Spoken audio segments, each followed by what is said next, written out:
This long homestand coming to an end. We have to leave the state of Arizona after today's ball game. But first things first, here at Chase Field, the Diamondbacks and Reds concluding this three-game series with matinee baseball. Hello again, everybody. Greg Schulte along with Luis Gonzalez. Well, as far as the Diamondbacks here in 2012, it's been a little bit of a change. The starters that began the season, only a couple of guys remaining off that starting rotation, Gonzo. Yeah, it really has. It's been interesting here with the Diamondbacks, to say the least. The slot machine has started to roll once again. Some injuries have deleted Hudson. Saunders traded. Cole Menner has also been injured, and in steps Skaggs, Miley, and Corbin. And that trio, those three rookies, have accounted for 21 wins for the Diamondbacks, which is tops in the National League. Patrick Corbin gets the ball today, making his 11th career start. Yeah, I think Patrick's on a roll right now. He's had a little trouble with his command, walking some guys. He's working on some things. Let's hope he has a good start this afternoon. And he's facing the best team in baseball right now, the Cincinnati Reds. You heard me right. Even without Joey Votto, they have not missed a beat. They're playing some great baseball, and they've won the first two games of this series. We thank you for your contributions last night. With the mystery ball, we reached our goal of $2,000. Look at that total, $100,000 raised, Gonzo. Wow, what an incredible night. Just want to say thank you to all the fans and followers out there. It's going to make a huge difference in the community. So, again, thank you for your participation. We got over the hump when we went on to Twitter and Facebook at the end of the night. We'll roll on out of here, and when we come back, Grant Steinke asks the question. The best team in baseball. It might be these Reds. We're going to let you take a vote on it. Diamondbacks and Reds coming up. Matinee baseball here at Chase Field. We got it all coming right up.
Powered by AT&T, the nation's largest 4G network. AT&T, rethink possible.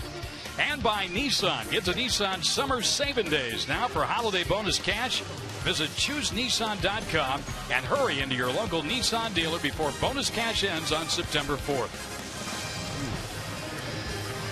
A Wednesday matinee here at Chase Field as the Arizona Diamondbacks look to close out this 10-game homestand in a winning way as they take on the Central leading Cincinnati Reds. Patrick Corbin goes to the hill for the Arizona Diamondbacks. So that got us to thinking. The Reds, the best team in baseball, at least the best record right now. Who do you think is the best in all of Major League Baseball? The Reds at 79-52. The Nationals doing great stuff out east. The Texas Rangers have been playing outstanding baseball all season long. Of course, the Yankees year in, year out, pretty good. It's our Nissan text poll.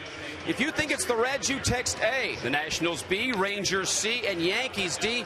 Text to 36929. Of course, message and data rates do apply. The D-backs really at 2-7 during this 10-game homestand. Kind of a tough task at hand as the Reds are rolling right now. They've dealt with some injury issues, but Matt Latos goes for them. Their starting pitching has been outstanding, but the D-backs trying to end their 5-game slide and wrap up this homestand in winning fashion before they go on the road against the NL West. Greg Schulte, Luis Gonzalez have the call next on Fox Sports Arizona.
Arizona Diamondbacks baseball is brought to you in part by Gila River Casinos, proud partner of the Arizona Diamondbacks.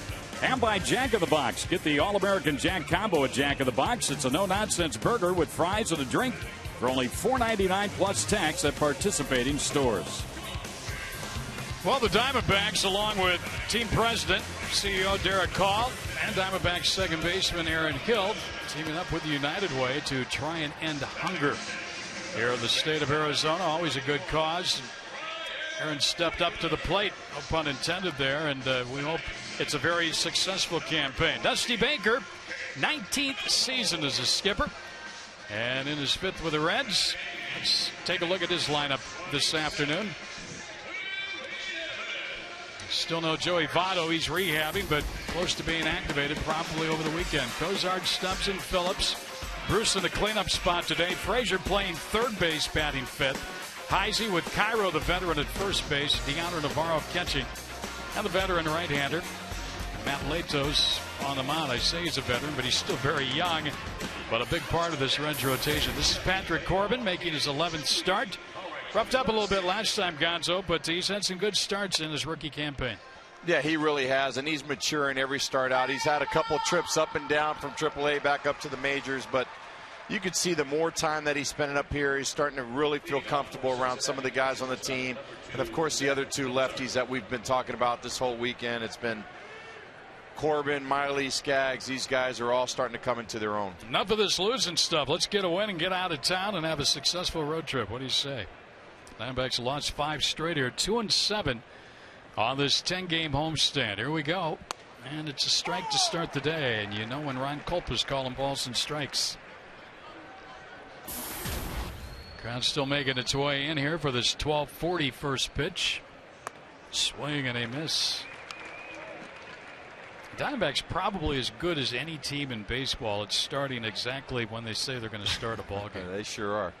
Some teams, they'll start at 3 or 4 minutes after the scheduled first pitch. A little floater to second, right to Hill to start the ball game. So 3 pitches for Corbin and an out as he gets COZART. Let's take a look at that Diamondback defense. Put out there by Kirk Gibson, Kubel, Young, and Upton. No par today. Wheeler's at third with Elmore at short. Hill at second. Goldschmidt back in the lineup at first base. And Nieves catching Corbin. There's a rookie. He's at short. Goldschmidt, first full season. Backman in first base.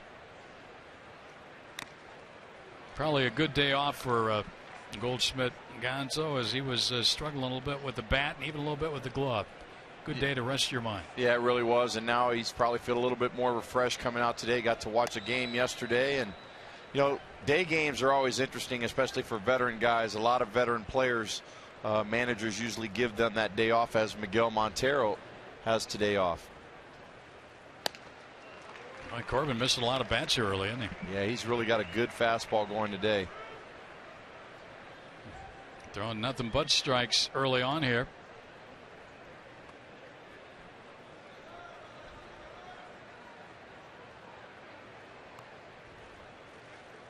And he gets stubs. 2 quick outs. So a good start to the afternoon for Patrick Corbin. Again, 1 and 2 in the batting order for the Reds has been a nightmare all season long. Lowest on base percentage, lowest batting average. They haven't done anything in the series really to hurt the Diamondbacks, except for Valdez in that 2 spot in the order in that first game. Yeah, that was a nice breaking ball too right there by Corbin. So seems to be very aggressive this afternoon, attacking the strike zone.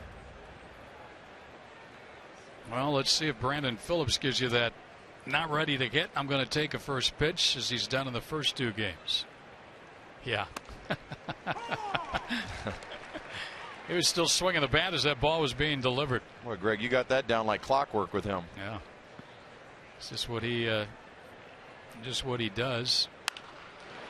I have a feeling, though, he can kind of lull you to sleep and maybe blast one somewhere when you least expect it. So you better not be too cautious with him. Well, that's what most veteran guys do. I remember when Doug Drabeck, who's a coach and now in our minor league systems, first pitch of every ball game, breaking ball. Wow, how about the inning for Patrick Corbin? 10 pitches, 9 strikes, a pair of strikeouts.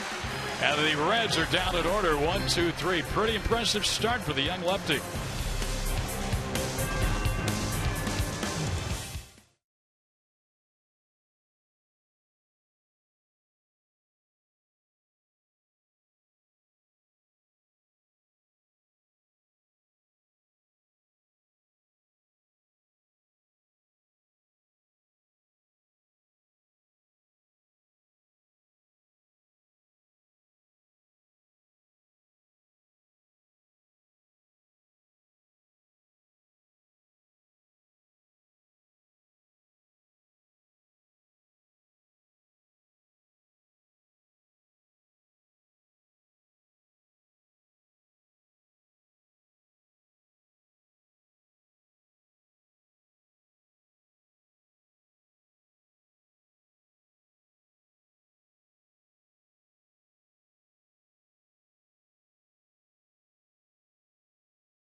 To go on some kind of a run. We'll see if Kirk Gibson can watch his team roll to a victory here today. Salvage a game in this series with the Reds. Snap this 5-game skid. Let's take a look at his lineup.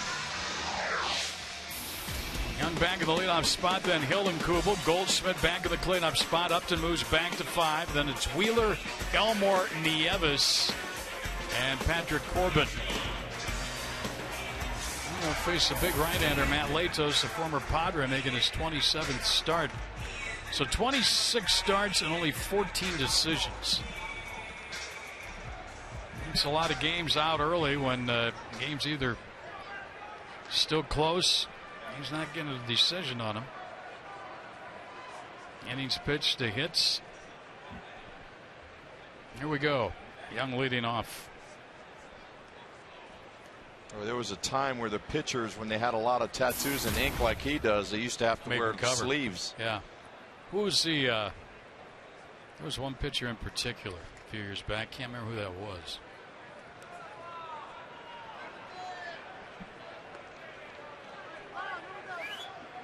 I don't know what the delay's been here, but I guess we're finally set to go. And CY swinging on the first one, foul and out of play. You know, Cairo's been around a long time. You didn't play with him anywhere, did you? No, but he has been around. He's playing first base today. His Reds ball club has really done a terrific job without Votto. I mean, you take out maybe the best hitter in the National League, and you do what the Reds have done in that absence. It just shows you they got a good all-around ball club. One stretch they won 22 out of 25. They're 29-14 without Votto. Well, I tell you, and Frazier's done a great job of picking up the slack for him, that young rookie. Getting his start today at third base. Justin Miller is a pitcher we were thinking about that he's played with the Marlins. No, I played with him. Yeah.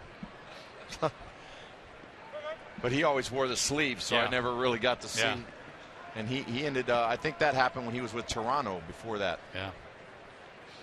1-2 count. Thanks to our truck for the guys in the truck for finding that one out. Well, those guys don't miss a beat in the truck. Ask and you shall receive. 2-2 count here on CY. A little floater foul. For Chris Young, this is his 14th game this season in the leadoff spot. Willie Bloomquist, the most used leadoff man. 53 starts. Been a while since Willie's played, though. Is that an area the Diamondbacks need to maybe focus on going into next season? That leadoff spot, somebody they can rely on day in and day out? Well, I think so. I think, it's an important spot, especially when you got some guys in the middle of the order like a Kubel that could drive in some runs. I think third base, still a question mark there. Hey, that's a good start. CY going the other way and see if he challenges. He's got his mind made up. Heading for second, and he is out at second base. Nice throw by Votto, or excuse me, by Bruce, out in right field. And Kirk Gibson's going to come out and argue with second base umpire Jim Wolf. I don't see Gibby out of the dugout very often. Second baseman, number 2. A nice swing by Chris Young, but tries to push the envelope a little bit, getting to first, trying to squeeze a little bit out and try to get to second base. Bruce made a good job getting to it. CY never let up going. That angle looked like they got him. I think you got it right. Let's look again. Yeah, they got him. So that'll go as a single and out, trying to stretch it to a double. 9-6. Bruce to COZART. And the strike there in Hill now. And I think that was a great approach what CY had there. You got to go the opposite way with Latos. Look for something out over the outer half of the plate. Shoot the ball to center field, right center field. Hill, did he go? He did not. Noah Cousins, veteran down at first base, said he held up. Well, and as a player, when you look at Latos, these are the kind of guys that players call them Iron Mikes. And an Iron Mike is like an old pitching machine. They come right over the top. He has a little bit of that pause hesitation when he stops. You can see the ball behind his backside, and then he comes right over the top.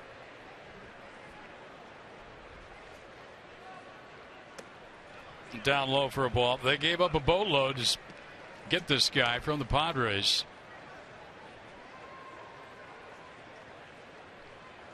There's a guy who's way over the top. Yeah, there's another Iron Mike. Cole Mentor.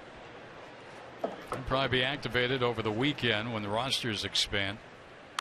Foul back to the screen. Latos was acquired by the Reds and the Padres in the deal that sent Yonder Alonso, Brad Boxberger, Yasmani Grandal, and Edinson Volquez to San Diego. A lot of pieces to that puzzle. 9-14 last year for the Padres. 14-10 back in 2010. Full countdown, 3-2 on Hill.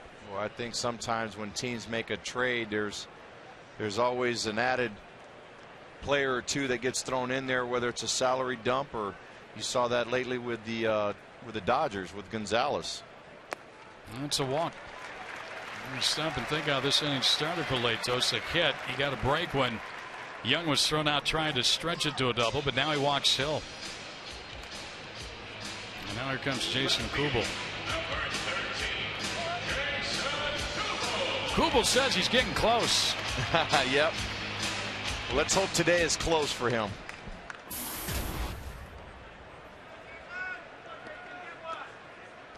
Well, he picked up an RBI last night, so 80 now. Hopefully that's a good sign.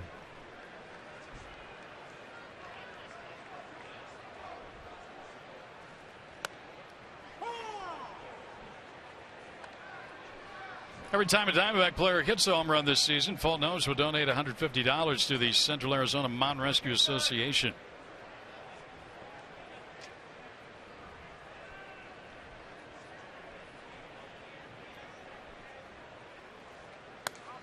Outside. Well, he continues to pound everybody away. Doesn't come in too often. 2 for 2 with 2 home runs against Matt Latos. It's Kubel. He's got his number early. Let's make it 3 for 3 with 3, right? We'll take it.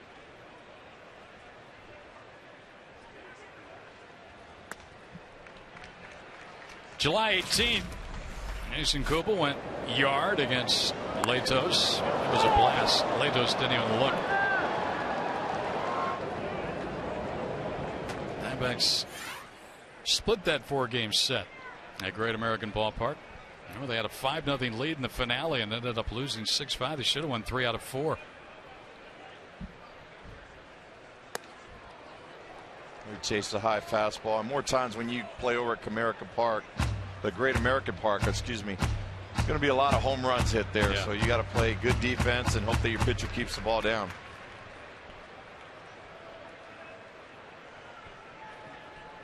Latos caught a break there. He swung at the high fastball. Instead of a 3-1 count, now he's sitting 2-2.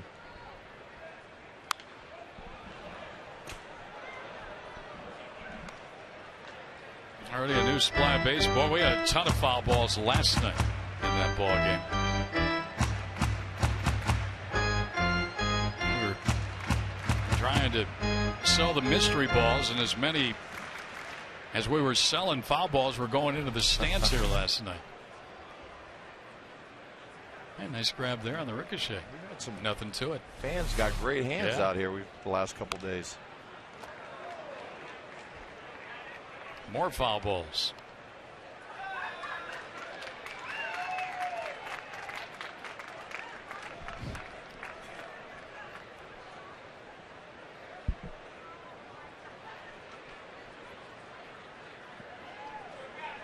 He got his glove on. Yep. Son's got the face paint. Little Diamondback logo. Mm-hmm.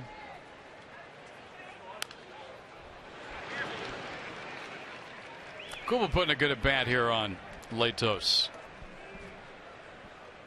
It's going to be pitch number 8 coming up in his AB. Remember the bat Roland had last night? That was the difference maker in that game, that 15 pitch at bat, which ended in a walk. Yeah, and I think it got him a little tired in that inning, ended up leaving some balls up in the zone, and it ended up costing him a couple runs. Talking about Wade Miley, who unfortunately suffered the loss in that ball game. Hey, got that one into shallow center, and COZART moving back out. The shortstop makes the catch. And that's out number 2. Sounded like he broke his bat. Yeah, he got another fastball up in the zone, got jammed. You hear the bat crack, broken bat. Goldschmidt got last night off. He played 34 straight. Average has dipped down below 290 for the first time in quite some time.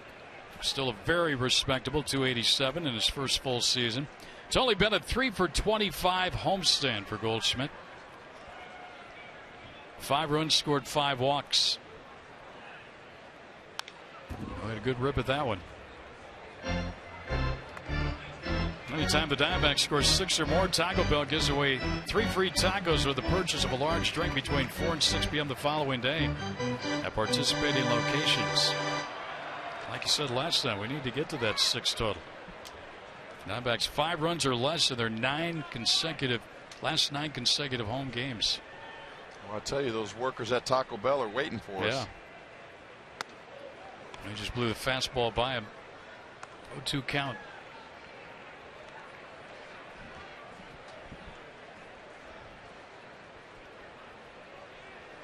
See if Goldie can shorten up a little bit on his swing and try to put something in play here.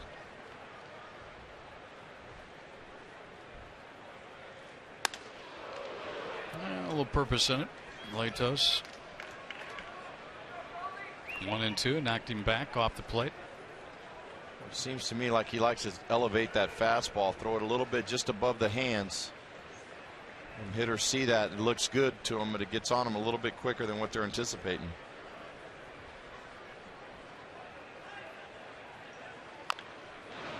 Chopper first base side dribbles foul. So the Diamondbacks made Latos work here in this first inning. Thrown a lot of pitches already. Haven't done any damage thus far. Runner on, 2 out. Well, we know what the back end of their rotation looks like with those guys in the bullpen, the 7th, 8th, and 9th guys. It'd be nice to kind of see their middle guys. Their starters have been able to go deep into the ball game, shorten the game up. Coito went 7 last night. Arroyo 6. Could have probably gone longer in the first game. And Broxton and Chapman putting it away late.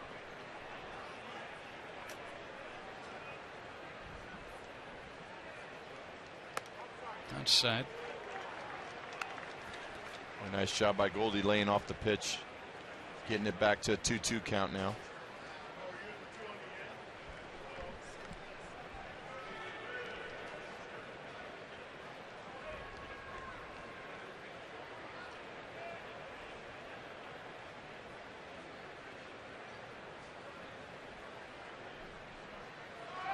Runner goes, and a shot to center, a base hit. He'll make the turn. He'll go on to third without a play. So Goldschmidt, after a day off, comes back with a solid single to center.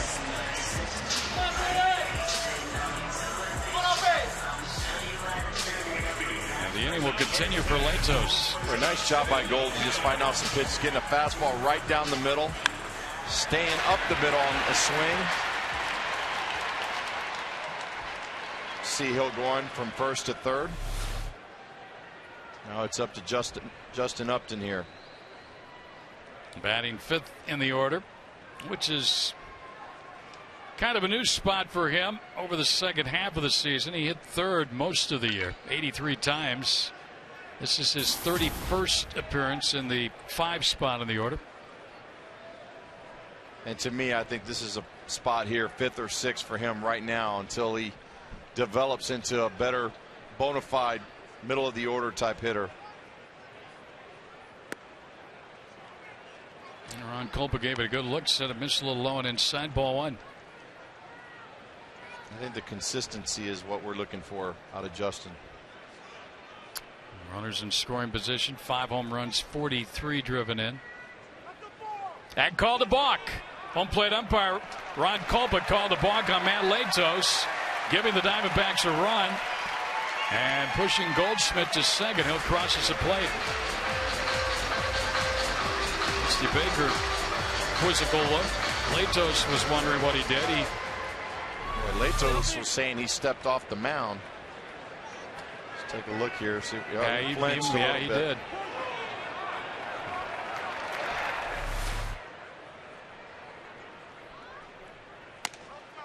Outside with a pitch. So the Diamondbacks get a run on a balk. They won't balk at that, will they? They take any run they can get a lead. See if Upton can get them another one. 3-0. One more look here, Gonzo. What's a slight movement that he'll give you here in a second? There it was right there. He just flinched a little bit, just enough for the umpires to see it.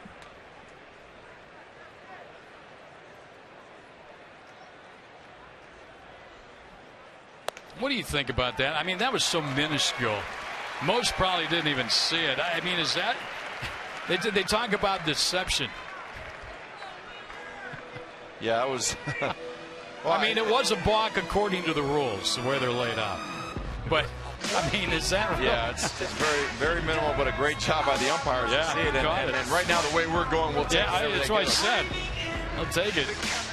Brian Price going to go out and visit with Latos here. He's thrown a lot of pitches, as you just saw. 31 this first inning. 2 walks. Now he deals with the rookie Ryan Wheeler.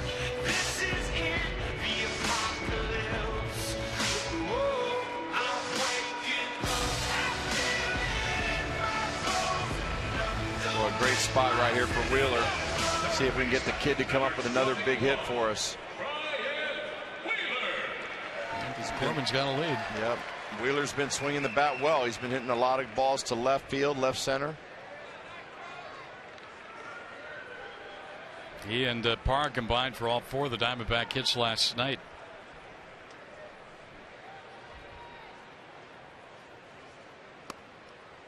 And Latos got a strike on the inside corner. Well, really, Latos has minimized his damage with Chris Young getting the base hit, trying to stretch it to a double. It's been fortunate that there's only 1 run right now given up.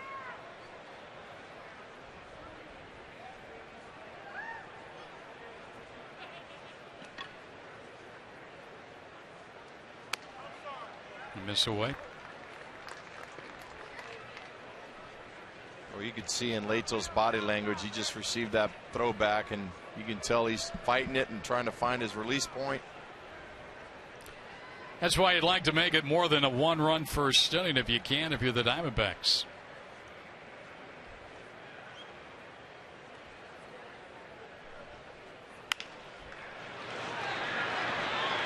Cairo ventured a little too far, but he does get back to take the toss from Phillips, and that will end the inning. Latos, long inning for him, but he only gives up 1, and he balked in the run.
Patrick Corbin. But what about his hops? Guy plays some basketball as well. That has been on YouTube, a 360 jam. And earlier, it's our Geico quote of the game. Last night on Twitter, he tweeted out, "Wow, watching YouTube videos on how to tie a tie and still can't figure it out." Guys, you got to have coat and tie in the plane, so I hope he finally got it nailed down. Yeah, he might be one of a few guys, right? Thanks, Brad. Well, he can. The ball was whisked down the first base line, but foul by Jay Bruce. Well, Brad, when you're a kid, young like that, I think the answer to that is a clip-on. Get you a little clip-on tie. They still make those? Occasionally, they do for the little kids. Is that what you've for got the young today? Kids. No, I got mine. I tied mine earlier. Oh, you've already got it tied and ready. Yeah, I just tied to it slip earlier up? at the house. I see. I didn't want to struggle with it here at the stadium. All right. And no, my wife didn't tie my tie. I did it Okay. myself. Okay. I was going there. You guys got quiet in here in the there. booth. I know y'all were wondering. Swing and a miss. A nice pitch by Corbin.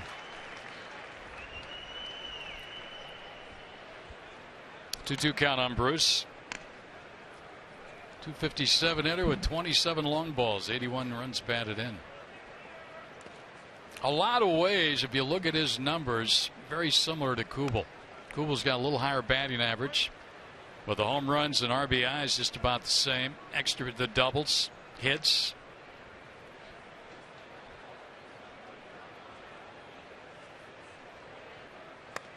Ball four. Corbin has had more difficulty with lefties, really, as he loses Bruce to start this inning with a walk after breezing through the first inning. And Greg, you know, this is where the D-backs have been in trouble this whole homestand. Every time they've scored first in a majority of these games. 6 games. And every time they've scored, the opposing team has come back to score in the bottom half of that inning. Diamondbacks gone 2 and 4 in the 6 that they have taken later. It's Todd Frazier now.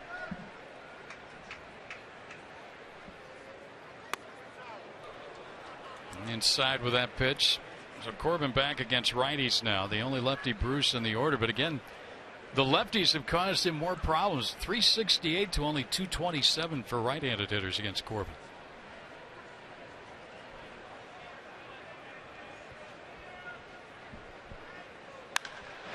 That's hit to center field. Easy for Young. Puts it away. Bruce back to first. Well, those are interesting numbers, and that's one thing that he's going to have to figure out, because he's one of those left-handers that can very much neutralize those good left-handed hitters. But if they're hitting 368 against you, you're going to start to see more left-handers maybe in the lineup by the opposing manager when they start seeing those. You want to be an effective lefty, just like when Randy Johnson used to pitch. Those left-handers would take that occasional day off of. Well, that's a little over the top. Yeah. Well, I mean, you know, there are those lefties out there. You know, they don't have to be you know, Hall of Fame type guys, but when they're tough on those left-handed hitters, those are usually the days the managers like to give those big lefties off. I knew right-handed hitters who requested the day off against Randy. Here's HEISEY. HEISEY is a very good complementary player. I mean, a guy who can start for you through a long course of ball games, good pinch hitter. He's had 280 at bats this year.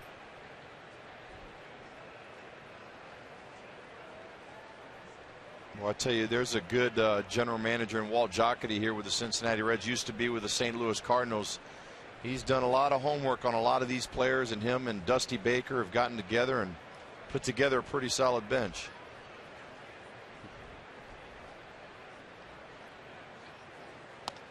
Good strike there from Corbin. While Jocketty was with Tony La Russa for years in Oakland, and then they both moved to St. Louis. Jocketty then on to Cincinnati. So he stayed in the NL Central now for a while. Very familiar with a lot of players in this league. Tony La Russa was here on this homestand visiting, working for the commissioner's office now. Ball and a strike on HEISEY. Diamondbacks got the run in this ball game on a balk.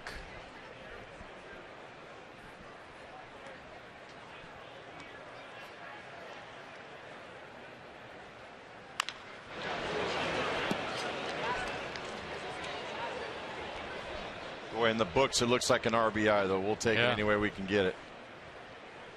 Latos walked 2 and gave up 2 hits in that inning. Damage could have been worse. You would have thought. We sent 6 guys up, and 4 reached base. The only way we manufactured a run was through that balk.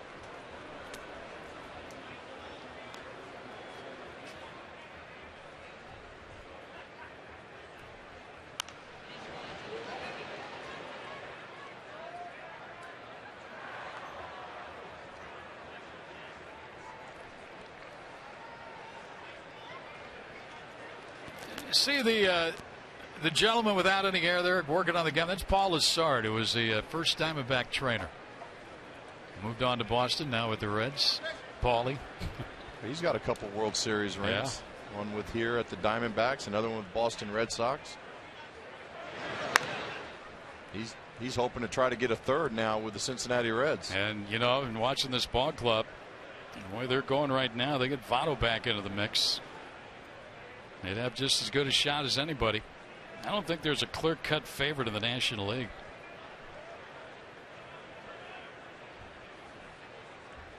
Another throw over. You look at the contenders right now. Washington's lead over Atlanta's 4. Cincinnati with a 7-game lead over the Cardinals. San Francisco and the Dodgers and the Diamondbacks 8.5 back. They're wild card contenders. Atlanta, St. Louis, Pittsburgh, LA, and Arizona, with Washington, Cincinnati, and San Francisco the division leaders. Swing and a miss. Corbin struck out his 3rd and 2 outs in the inning now. He's getting all the right-handers. Yeah. We just saw a shot of Dusty Baker a little while ago. Here's the pitch by Corbin. Breaking ball down and in, 79 miles an hour, the lower half of the strike zone. That's where he needs to lead those pitches. Here's Dusty Baker. We love watching Dusty play. He manages with wristbands on. He's got the toothpick in his mouth. Boy, he was a great player when he played. I guess Darren's in school right now, his son, right? Yeah. Don't have to keep him from around the plate area, but the save by JT Snow. There's the strike. Yeah, his son was actually the one who, in a playoff game, went running out to pick the bat up at home plate. And the rules changed after that. Bat boys had to be a little bit older. He came out to pick it up, and he was round right at the plate, and JT Snow crossed the plate and grabbed him and got him out of the way. There's a chopper. That's Corbin. Throw. Got him on a nice play. Kind of a slow developing play, but he ends up getting Cairo, and the walk didn't hurt him. That man is stranded. So the Diamondbacks, after 1.5 on top here, 1-0.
By Kia Motors.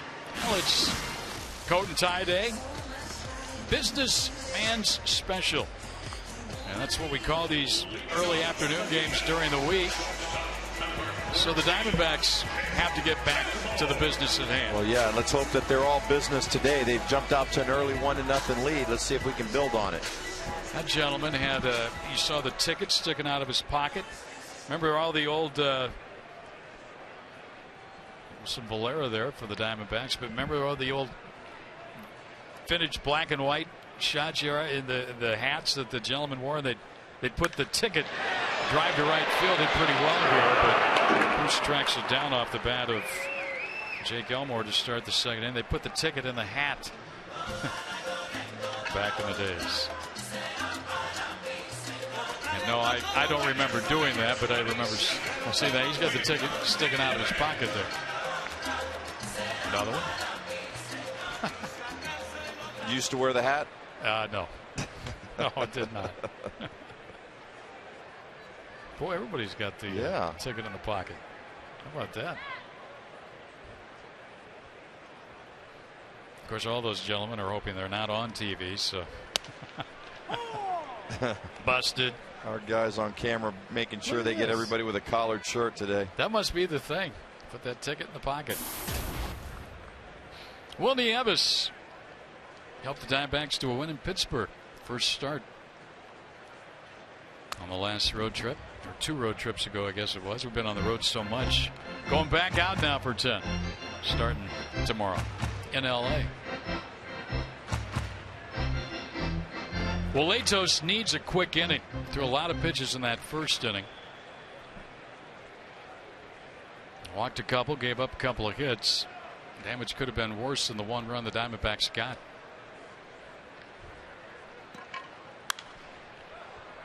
Out of play. It's a high fastball. Will fouls it off. Again, for the amount of players that the Padres got for Latos, I think Cincinnati was hoping more than 10 wins. And a little bit more consistency out of Latos. Still young, though. He's made every start, so he's giving them innings outside. Well, we talked earlier in this series about how their pitchers, they just continue to eat up. All their starters continue to just eat up innings. He's pitched this entire season at the age of 24. So he's still a baby. 6'6", 225. Yeah. Wow. Swing and a miss. It was down on strikes. Welcome to the weigh-in, delivered by the UPS store. All you have to do is log on to Facebook, Twitter, or FoxSportsArizona.com to share your thoughts on our discussion topic. Which of the Diamondbacks young lefties have you been most impressed with this season? Well, Miley's given him the most mileage. And of course, the 14 wins. He's been absolutely terrific. Skaggs, you've seen a couple of starts. Now, are you talking about Skaggs and Corbin, or are you going to throw Miley into that group? You want to throw all of them in there, huh? Okay. And then, of course, Patrick Corbin. That's Skaggs and Miley.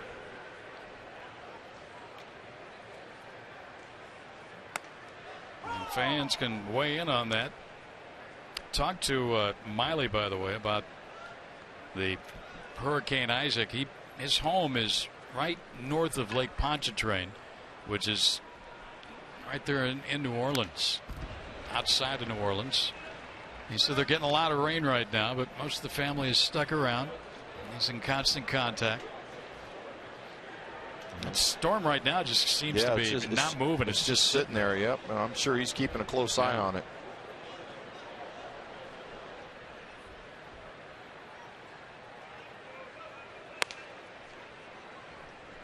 Corbin's had a couple of hits, 2 hits and 23 at bats.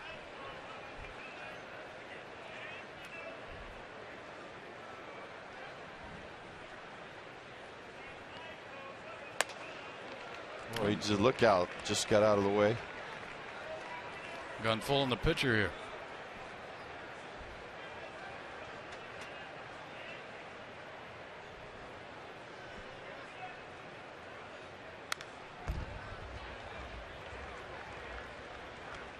I'm more impressed about the 360 slam dunk he did a little while ago on YouTube.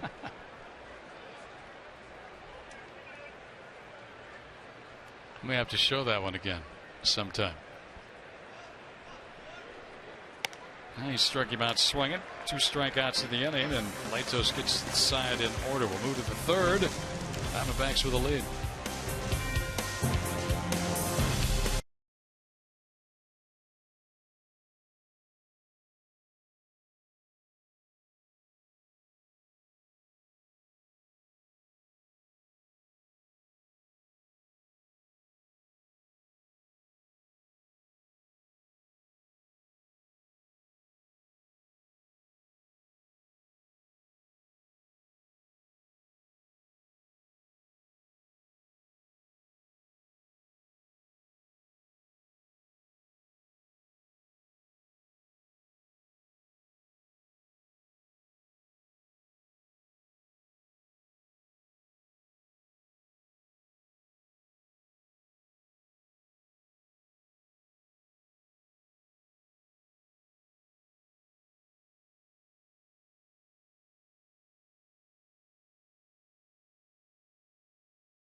To the Miller Taste team at 620, 620. Your chance to win one of 300 division rival flyaway trips this summer. Matinee baseball, maybe a little meeting going on right there. And gentleman on the phone, maybe back to the office. Oh, he might have gotten busted. Uh-oh. Got to go back to work. Uh-oh. Excuse me. We had him on earlier, right? His boss must have spotted him. Yep, got to go back to work. Catch the rest of this game on TV back at the office. Meeting and then come back over, right? Third inning here, and Deoner Navarro will lead it off. Oh, says Ron Kolb.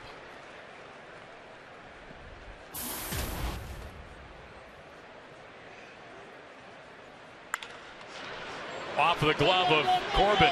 Charge Wheeler. Throw. Got him. Nice play.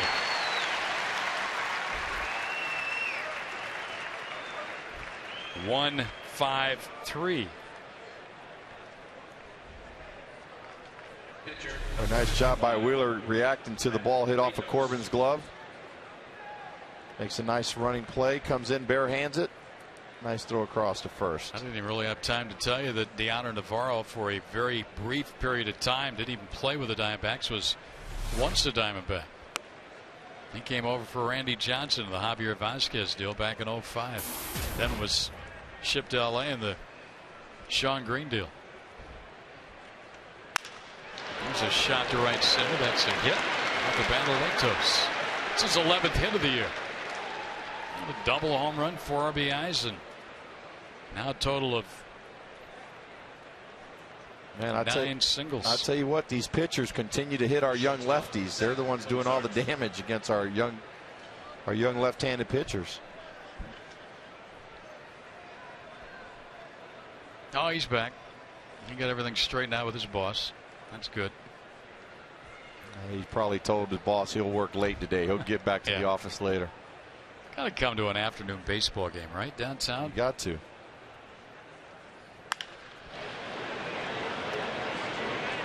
COZART will fly to center here.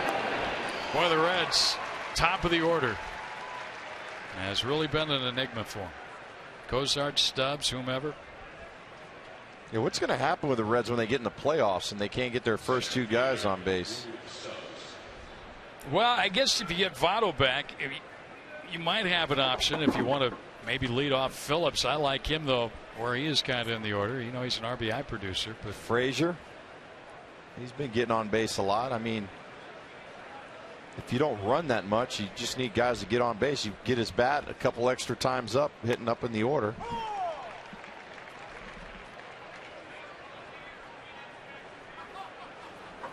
Here's with and without Joey Votto. You really have to credit Dusty Baker and his staff picking it up with a loss like that. Votto rehabbing right now and could be activated as early as Saturday. Now, how soon he would play, don't know that. And of course, you have to be on the roster to be active for the postseason on September 1st. Well, not, you know, and even with their first two guys not getting on base all the time, I think Dusty's not too concerned because he's got pitching and he's got a good bullpen. Swing and a miss. That's a strikeout, fourth of the day for Patrick Corbin. And he's blanked the Reds here through 3 innings. A hit of the inning by Latos. He's stranded. He backs bat bottom of the 3rd.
Miller Lite. Chase Field here in downtown Phoenix won't have any baseball here now until the 11th of September when the Diamondbacks return home. Dodgers will be first in the 2-game series, and then the Giants come in for 3 over that weekend, and then the Padres 3, and off to another road trip, Colorado, San Francisco. Final homestand of the year, Chicago, that comes back for a second time, and then the Rockies. And the season ends this year on October 3rd. It ends on a Wednesday. So looks like the postseason will kick off Thursday, I believe, with that wild card game. That's going to make for one interesting game of baseball. It will be. There'll be a lot of eyes on those games. Man, that's do or die, one ball game. And you can't hold anybody back. No. You got to throw your ace on that day. There's Chris Young to lead it off. Second time around now against Latos. Young singled to right center, and then tried to stretch it into a double, and Bruce threw him out.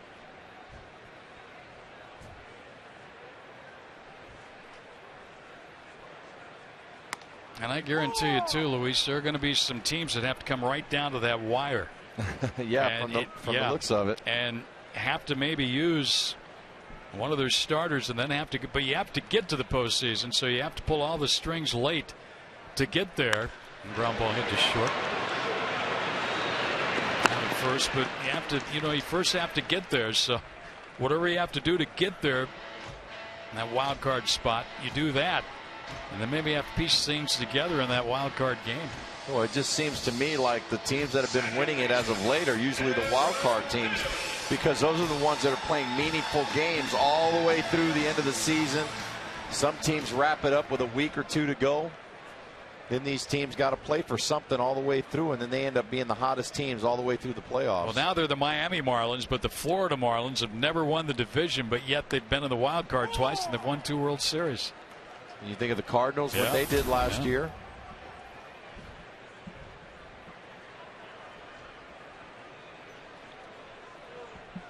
Hill walked his first time up, scored the Diamondback run on a walk.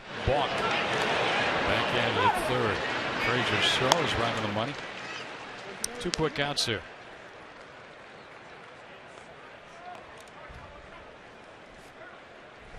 This was after Chris Young's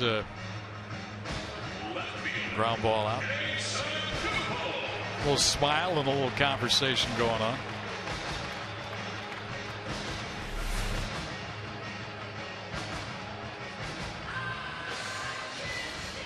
They probably cross paths somewhere down the line.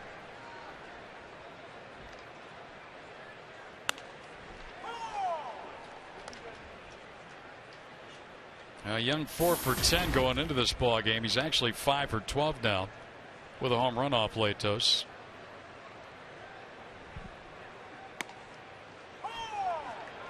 Two haws, and that means strike 2 on Kubel. Well, you think Kubel's average is just dipped now to 266. It seemed like last week or a couple weeks ago he was at 297, 298. He was up there. Again, it's been a really tough month of August. Sub 200. I bet he's waiting for that calendar to flip over to September. Or maybe put up those June numbers that he put up when he hit 11 home runs.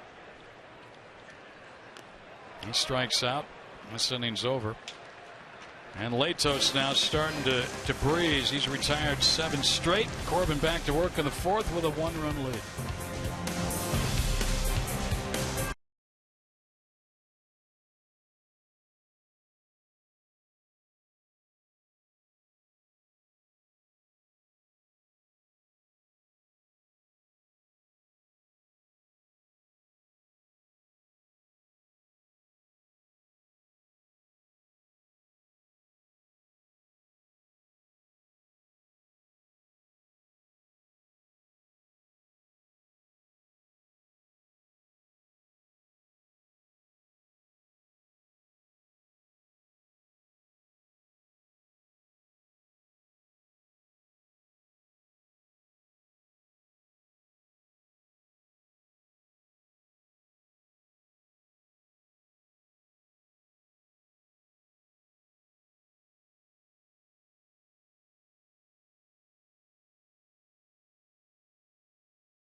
Off your iPhone, iPad, Android, BlackBerry, and Windows Mobile.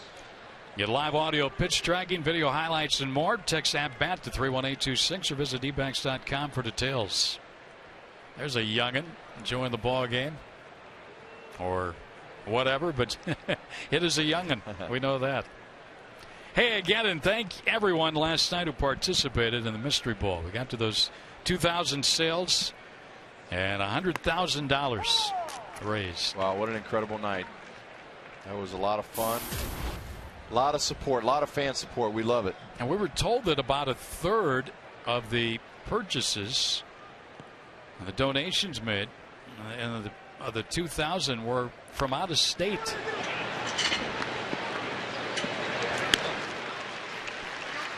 Phillips out number 1. I think a lot of it was JJ's cell, don't you? It really was. And you know what? And Todd Walsh was going to step up. He was going to pick up whatever was left over. I know Joe Borowski bailed out.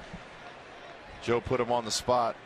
Todd was like, I'll take over at the end, whatever you guys need. So he must have called his friends. Well, I saw Todd, and he had his wallet, and he had his billfold, and his checkbook handy. But he had a combination lock on that one, though.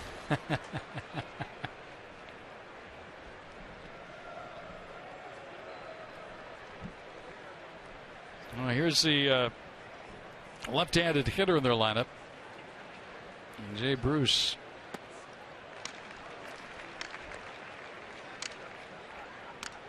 JJ had a lot of fun with that infomercial. Played it well. Definite pitch man.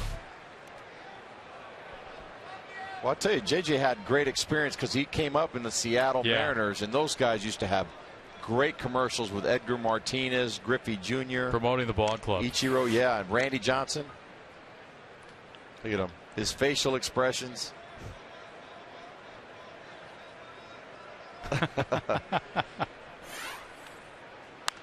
Look out. Wow. Brad Steinke came up with that baseball. That way, Brad. He was all over it. Whew. Nice catch. Been waiting for one all year long, by the way.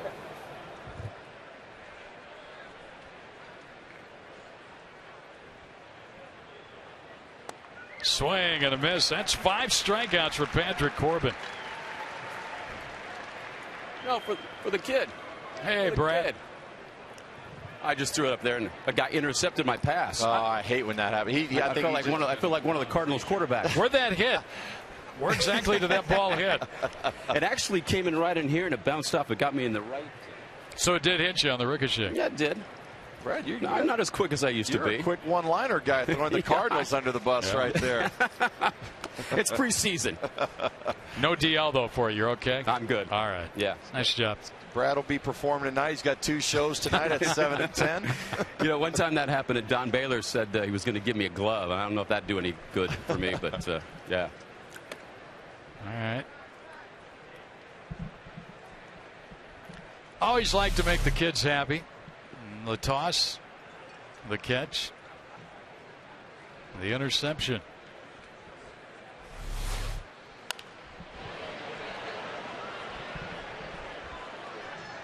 Funny thing was, Brad really wasn't aiming for the person he threw the ball to.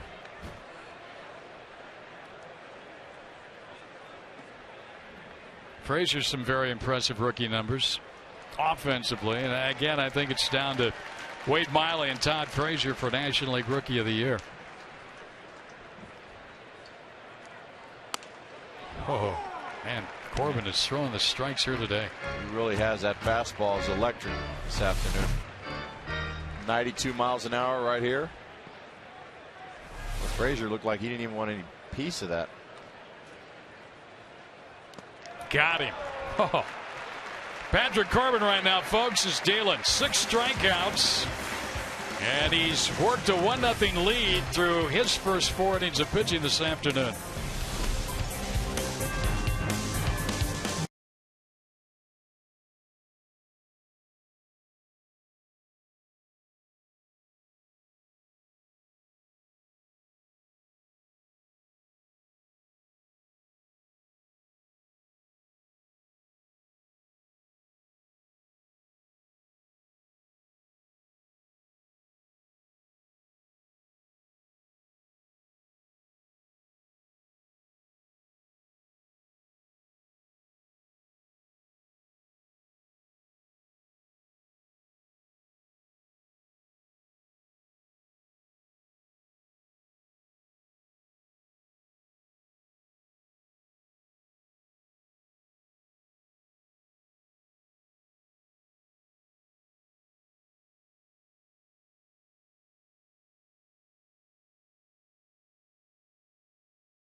Who's your everyday hero? Nominate an everyday hero at valleychevy.com or facebook.com/valleychevy. McDonald's. I'm loving it. Back at Chase Field, Diamondbacks come to bat here in the bottom of the fourth inning. It'll be 4, 5, and 6 against Matt Latos, who's given up 2 hits. The run he gave up, the only run of this game, a balk in the first inning. Goldschmidt, Upton, and Wheeler. Time to get some more runs here, Luis Gonzalez. See if we can get Goldie going. He's got to hit it his first time up. See if he can do it again. Slow breaking ball. Latos got a lot of pitches already into the fourth. Coming up on 60. 57 right now. Most of those were in the first inning. That's popped up into left field. HEISEY played right field last night. Let's catch out in left here today. 8 in a row now set down by Latos. 58 pitches thrown. Well, I tell you, as an outfielder, these are great days. You play indoor stadium, no sun, no wind. Got a dark roof, nothing to worry about. None of the elements.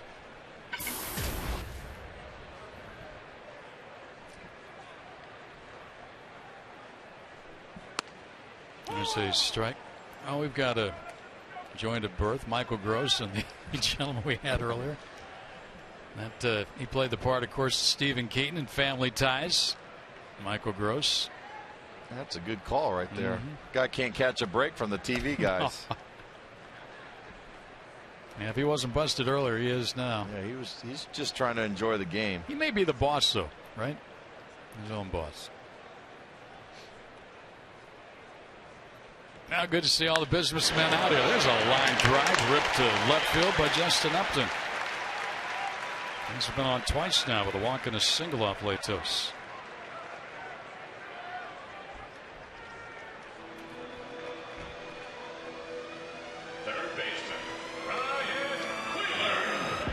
And again, it's been a tough homestand for the Arizona Diamondbacks, to say the least. 2-7. Upton has the most hits of anybody on this homestand. That was his 10th.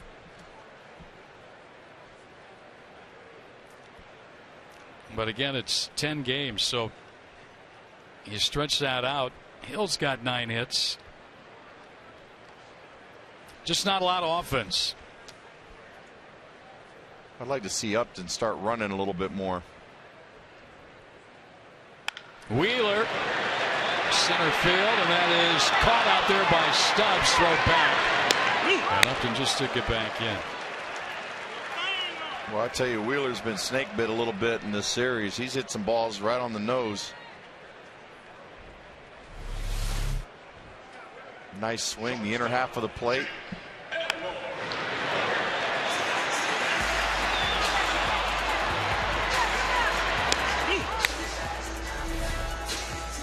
Well, if that ball gets by Stubbs, he's off to the races.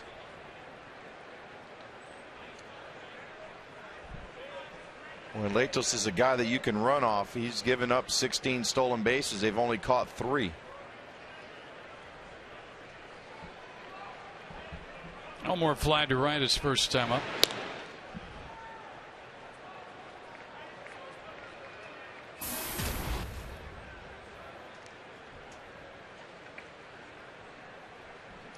Dodgers playing a day game today, and they're on top of the Rockies. No Matt Kemp. That's a strike. You think we're going to see him this weekend? They said a few days. He crashed into the wall. I showed you the video last night. You see the score. The MRI, I guess, on the knee was negative. He's not in the lineup today. We'll see what transpires after that. Nice pitch. Well, I never ran into the wall that hard. The hardest I think I've run into a wall was at Wrigley Field, and I got a face full of leaves, the ivy. That collision he had last night was some kind of impact right there. And he did that twice. Yeah. In that series there. That warning track is usually a pretty good indicator where you are. And you know that the steps you have until you get to that wall, but I guarantee you that wall won't give out. You can't run through a wall. You see the fence area we have here at Chase Field that extends from the right field foul pole over to right center, then becomes padding with a little fence area up in the pool level. How supportive is that? Well, it's a nice cushion, but behind that is a concrete yeah. wall, like you said, and it's not going anywhere. High and tight. This, in case you missed it, is what happened to Matt Kemp last night.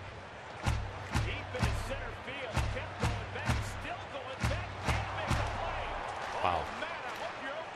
Boy, that was like a boxer right there, the knockout punch. He stayed in the ball game too. Refused to come out, but then eventually he did have to leave in that inning. Of course, Chris Young suffered that injury early on in the season for the Diamondbacks. That was tough. That was that right shoulder contusion. He made that great running catch and then slammed into the wall in left center field. Missed a month. Well, usually you see the collisions. They're always, most of the time, it's center fielders. Those guys got to go a long way. Remember the one Aaron Rowland? Yeah. A couple years back in Philadelphia. More fouls it back. And Colorado's got a short warning track. Most guys, when they're running from grass, and you could feel the difference on from the grass to the clay in the outfield, you know that you have a couple steps to go. This one's a little bit longer here at Chase Field. Every ballpark is different. Pretty much, yeah. And you know, that's what batting practice is for those outfielders, to try to get familiar with the grounds that they have. Elmore into left. That's a long way to go. Not caught. Diamondback's going to end up getting around up and motoring around the bases.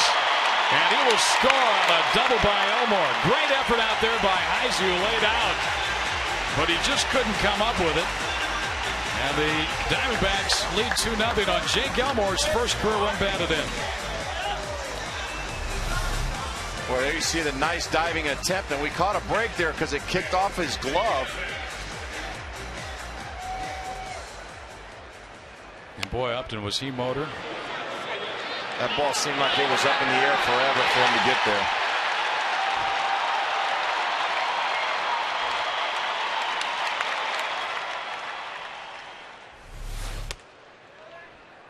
Will Nieves getting a intentional walk here. Justin scores yet another run. His 83rd of the season. He's in the top 10 in runs scored in the National League.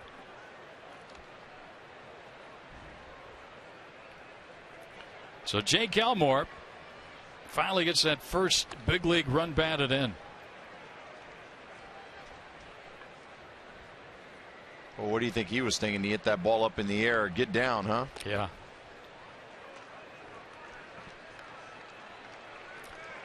Well, now Patrick Corbin's going to have a chance to help his own cause. Pitcher, Patrick Corbin. You know those pitchers, when another pitcher gets a hit off him, he wants to return the favor and get a hit off his mound opponent. Latos had a hit off Corbin.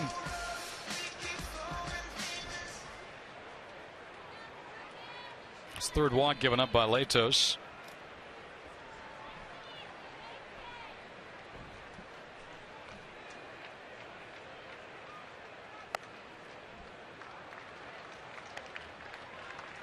Pitch count starting to get up there on Latos. 73 now. Well, I'd like to see Corbin get something up in the zone and just get a base hit right here. He's looking for his first major league run batted in. He's got a couple of hits. Take a look at our high speed pitch brought to you by CenturyLink today. Latos and Corbin. 95-93. About where you expect these two. Yep.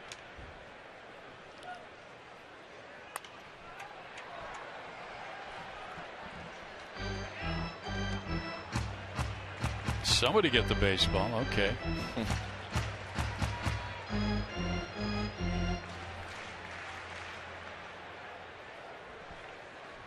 Elmore with the RBI double. Nieves, the intentional walk. Upton scored this inning. And a ground ball to second. Bat almost got Nieves running to second base. Side retired, but a run came with 2 outs. The double by Omar. 2 left. 2-0 Diamondbacks.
Series, taking a look at our RamTrucks.tv pool.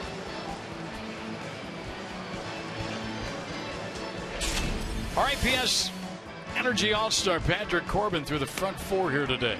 Only the one Eddie is fan 6. Hit, by the way, is by the pitcher. Yeah, and he's had an unbelievable fastball, and he's been able to throw that breaking ball effective today. Well, now he's got an extra run to work with. It's the Diamondbacks just plated one in the 4th. And he'll go up against HEISEY, Cairo, and Navarro. 46 pitches thrown, 34 been strikes. Struck out 2 in the first inning, one each, I should say, in the second and third, and had a pair of strikeouts in the 4th.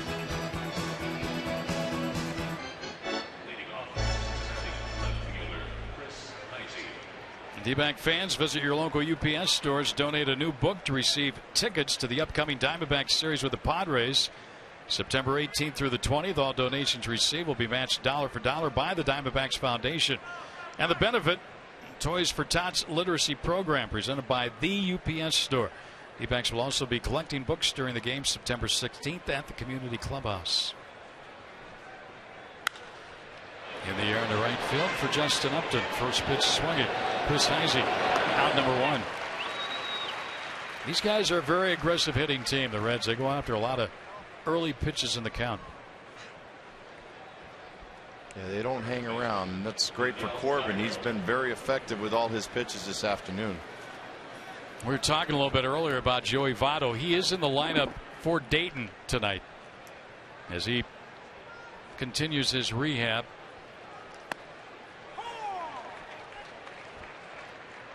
They got rained out in the first game he was going to play, so maybe one game back for him.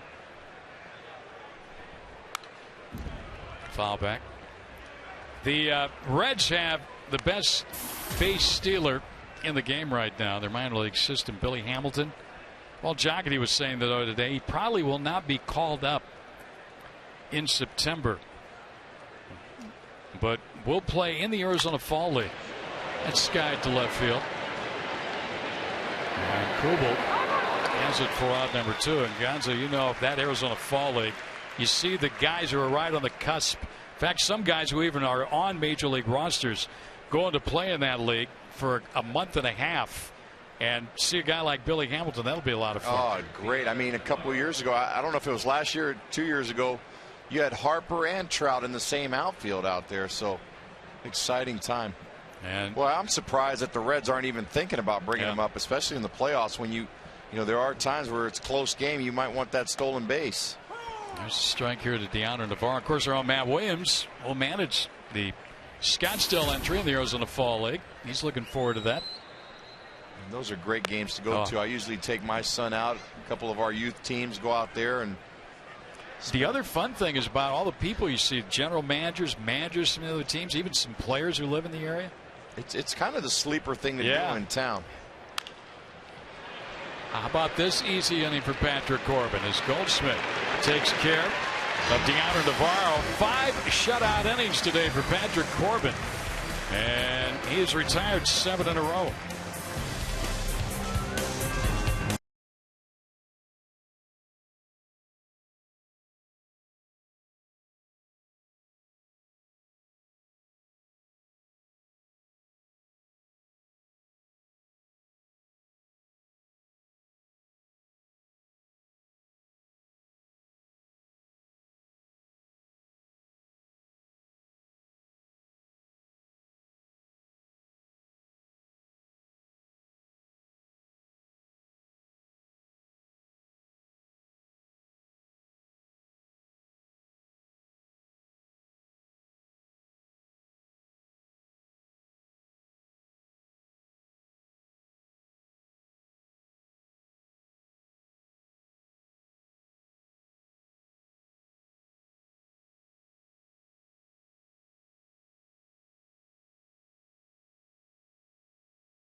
The young phenom, the Angel, youngest player at 25 home runs, 40 stolen bases in a season. He's got a month left.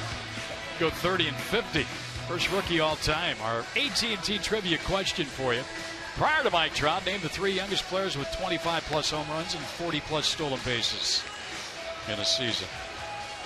The 3 youngest. Well, you could already put Mike Trout's name on the Rookie of the Year. It's just a matter if he's going to win the American League Most Valuable Player, too. 25 and 40. Griffey Jr.? I think he'd be there. No. Oh. Wow. A-Rod? There you go. Okay, you take it from there, Greg. You learn quick. Yeah. You learn quick. Hey, I'm a smart rookie. I'm like a sponge up here. Top of the order against Matt Latos. Young foul out of play.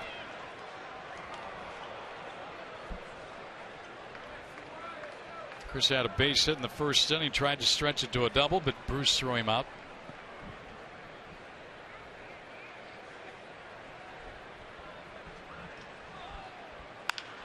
And down to third. Frazier throws out Young, one away.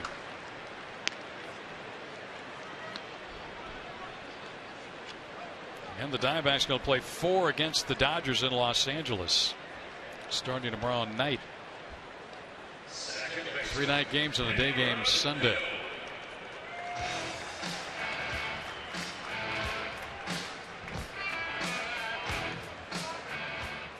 There's Aaron Hill.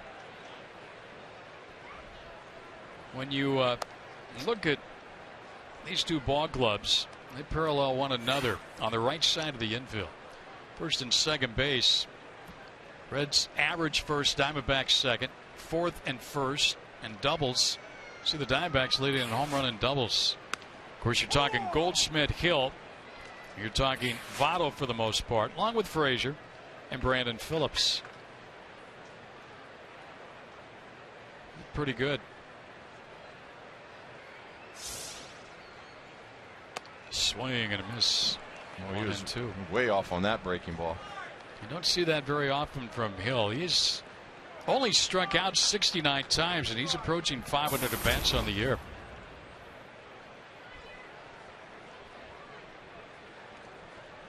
Usually a pretty good guardian of the plate as he sends a foul ball, ricocheting all over the place.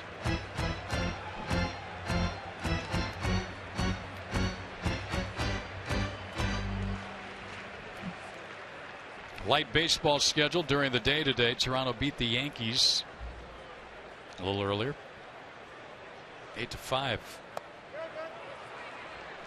Sabathia took the loss in that one. Only his 4th of the year, swinging strike 3 and 2 quick outs in this inning for Latos number 4. Now, the first ever alumni exhibition game Saturday, September 15th, following the D-backs Giants game. Join us as we welcome back Luis Gonzalez, Brandon Webb, David DeLucci, Steve Finley, and more of your favorites. Get tickets now by calling 602-514-8400. Log on to dbacks.com/alumni. You guys are in trouble. They're going to have me on the field with a microphone. Well, it'll be a lot of fun. A lot of guys are looking forward to coming back. Yeah. Well, a lot of fun that night. I'll be after that game. The regularly scheduled game. Giants.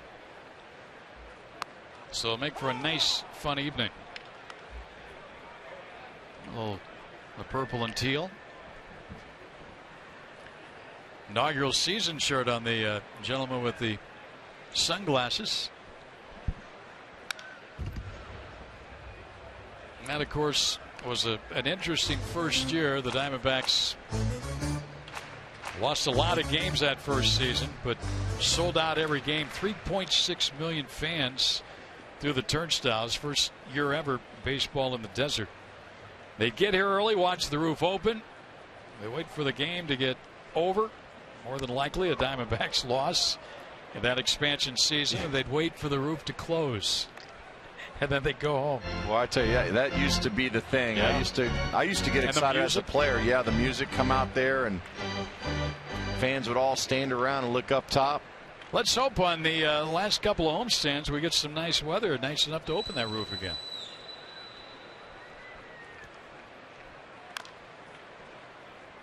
Kubel's having a tough read on Latos here today. 0 for 2 with a strikeout. 2-2 count here.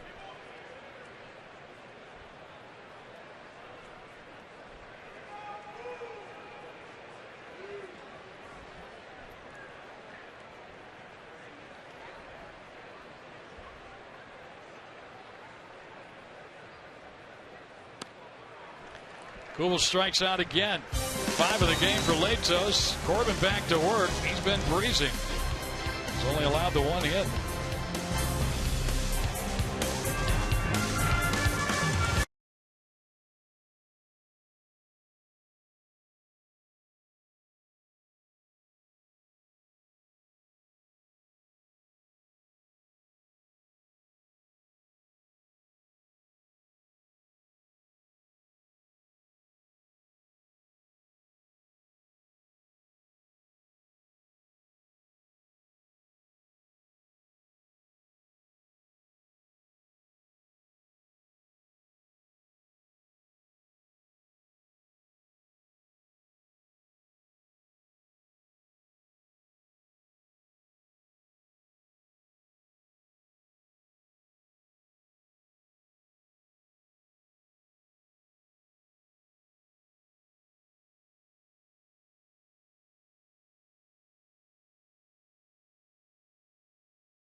The story of the ball game here as we go to the 6th inning. He's allowed only one hit to the guy at the plate, the pitcher Matt Latos.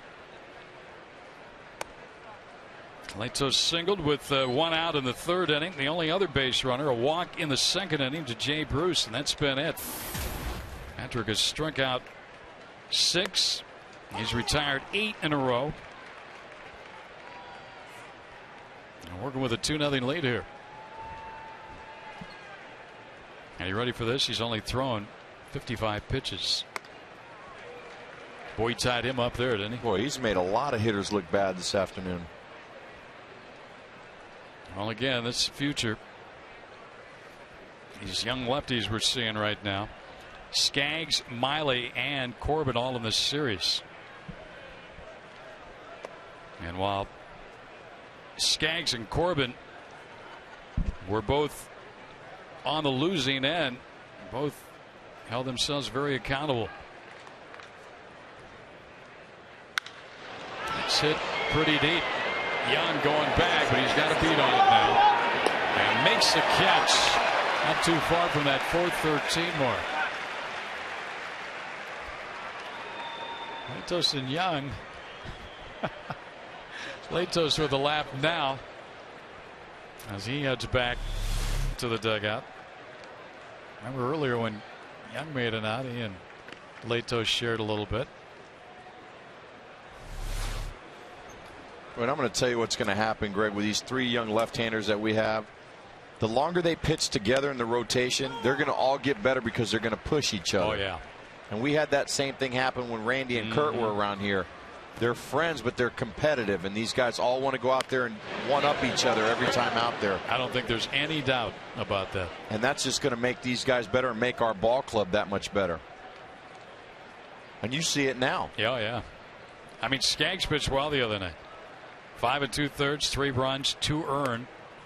Miley followed that with 7 innings, 2 runs, but ended up losing. And now here you see Corbin today leading 2-0 with 1 out in the 6th inning, only allowing the 1 hit. And they're all left-handers, and they're learned from each other's mistakes that they see happen out there on the field. 1-2 count on Zach COZART. COZART's had a pretty good rookie year as far as a lot of numbers. The batting average, though, only at .244. He's got 123 hits, scored 67. It's down to 3rd. Wheeler has it, throws cross body, safe. Goldschmidt had to come up the line. COZART will reach with the Reds' 2nd hit. Infield down the 3rd baseline to Wheeler. I'm not so sure if that would have been fair or foul. What do you think? I don't know. Going down the line. Here's a replay of it. Chopper down the line. That would have been fair. Yeah, you saw Alan Porter too, kind of. Yep. The 3rd base umpire indicated it would have been a fair ball. Although that's not really his call until it goes beyond the bag. Now Drew Stubbs.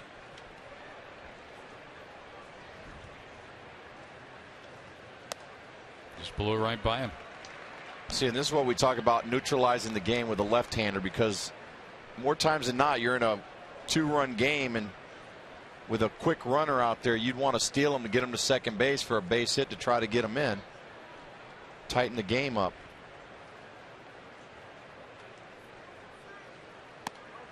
Outside, and don't just think it's a major league thing about holding runners. It's an organizational thing about holding runners close and denying that running game. Corbin, Skaggs, all up from the minor leagues, doing a good job.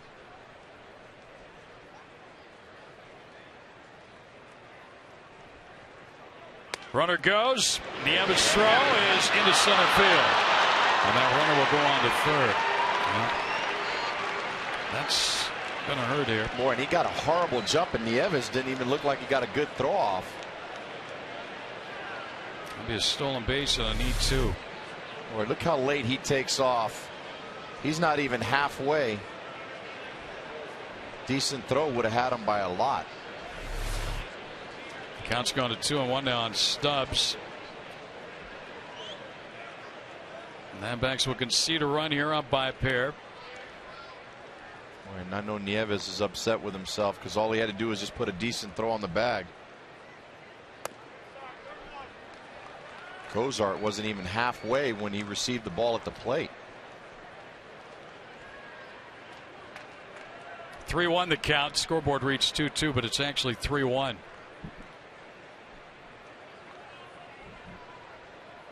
Swing and a miss.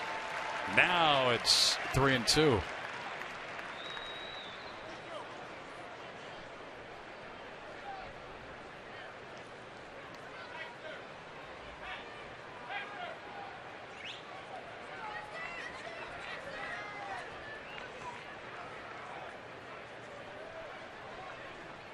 Got him.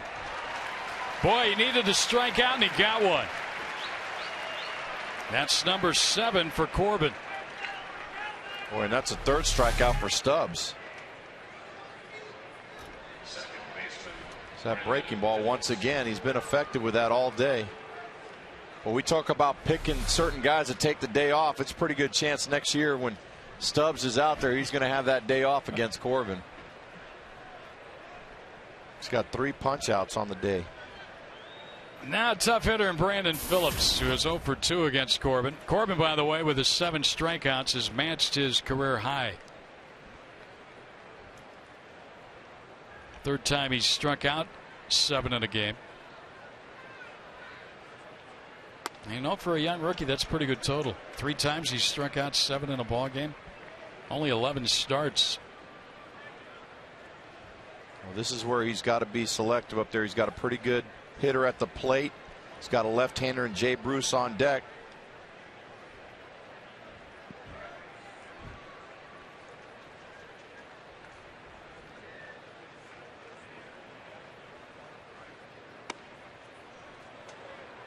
Twice he's come in on him, missed both times, 2-0. You got to be careful here not to make a mistake. Phillips will hit one out of here if he gets a good pitch. There's Bruce waiting on deck. He has walked and struck out against Corbin.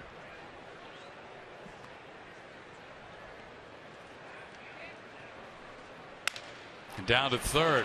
Wheeler, good throw, will end the inning. And it does just that. Nice job by Corbin. Runner at third on a stolen base and a throwing error with 1 out, but he strikes out Stubbs and gets Phillips on a grounder.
Cup driver Jason Leffler getting a chance to throw out the first pitch, and then really the honor of all honors, dropping the checkered flag on the Legends race. And Jason now joins me down live, and obviously in town helping promote the race coming up in November out at PIR. It's the second to last race of the Cup Final Series. That's always a great event out there. Yeah, any event at PIR is great. Second to last race of the year for the Sprint Cup Series, so there's a lot on the line there. Great weekend. 4 series are going to be out there, so should be a great event. Telling everybody tickets are going fast, they told me, so they always do. So you better go to PhoenixRaceway.com and snatch them up while you can. What is it about that track that the drivers love? Because you hear all the guys talk about how much they love coming to Phoenix twice a year.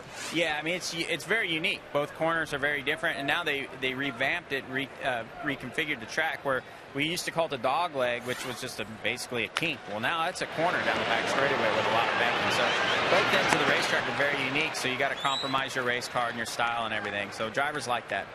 Now, you used to drive in the Camping World Truck Series, now up to the Cup Series. It's kind of like minor league baseball, getting a chance to go gradually up to the big leagues. Is that very similar? Very, very similar.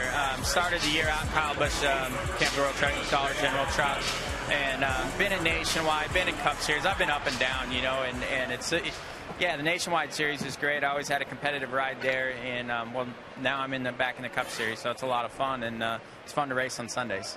More exciting, more nerve-wracking, throwing out the first pitch or trading paint on a weekend racing? Well, at this time of my career, throwing that first pitch out was, I tell you, I've been racing long enough, it's not a big deal anymore. But all my buddies were saying, don't bounce the thing, you better get it to the plate, and I did. So nothing that they can't give me a hard time, so deal's done today. And dropping that checker, you look like you've done that before. Yeah, I've seen it done quite a bit, but yeah, I tried to jump up and down. It didn't look too enthusiastic when I saw the replay, but I thought I was doing it. Well, thanks for stopping by, and obviously have a great time out in Phoenix in November. By the way, we're going to start to have some classic races from PIR headed your way on Fox Sports Arizona, so check your local listings. But November, always a great time to be out there at PIR, guys. All right, thank you. Yeah, you've been out there. I've been out there. It's a great place to watch a race. Fun times. Thank you. Well, it really is. And Brad was talking about tickets are going fast. I think Brad's working them for pit passes right now. Goldschmidt grounded out to the shortstop COZART, who made a nice play into the hole. And this is Upton, who's been on twice against Latos with a walk and a single and has scored a run. Well, that was some heat. He checked it up. 96. He's been holding back on that one. 2-2 now on Upton.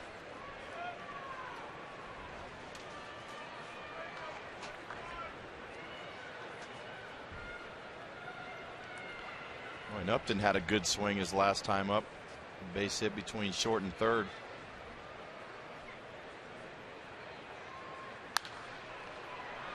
Again, Justin's average is crept up here. He's closing in on 280. But of his last 30 hits, 31 hits now, 24 of those have been singles. Yeah, and to me, that pitch he just fouled off, when he's going good, he hit that ball out of the ballpark or drive it to right center. He's just pulling off of that pitch just a tad bit.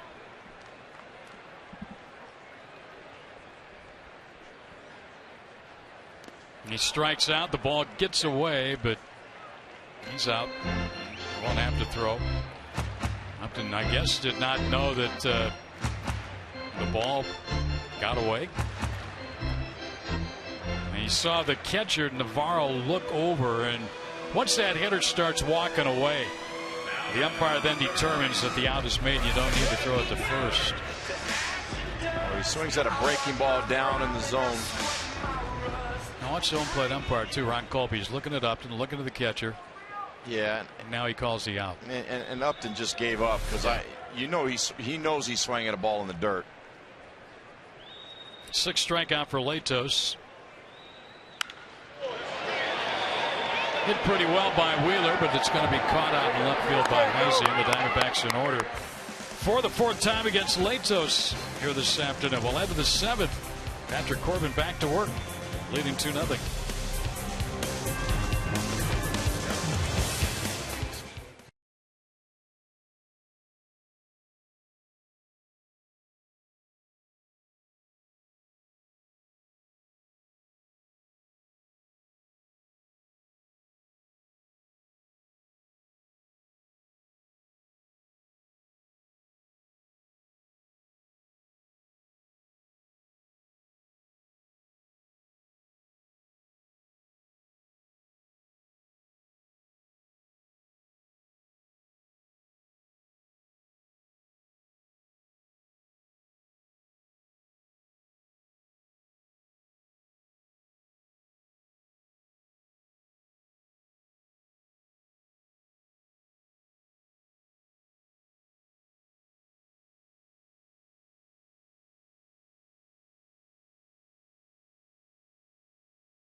One of the 16 interactive kiosks right here at Chase Field during any Arizona Diamondbacks regular season home game.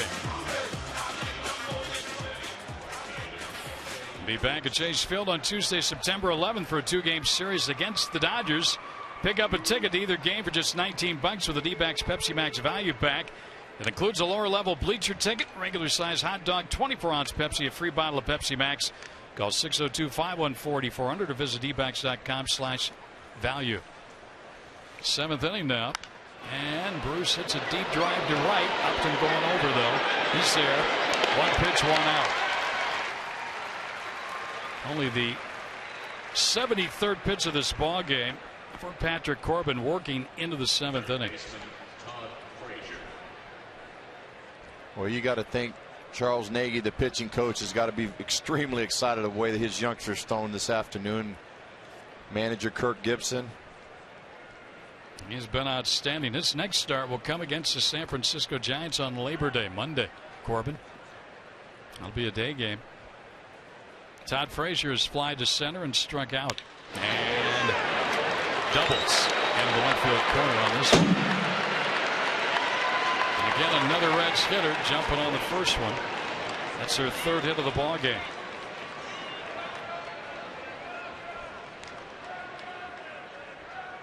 And one of the harder hit balls against Corbin today. Yeah, and Greg, and you talked about it earlier about how aggressive these guys are in the zone. They just jump on those first pitch. They're waiting and they get that fastball. They don't sit around. They don't worry about pitch count from the guys. They know they're going to go out there and swing the bat. And whenever the Reds get a base runner, they immediately get the tying run to the plate. And this is Chris HEISEY. Nagy on the phone to the bullpen.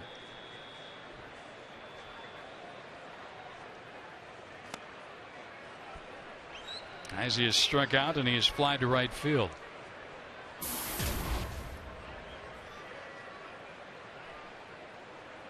Only been 7 hits in this game, 4 by the D-backs, now 3 for the Reds.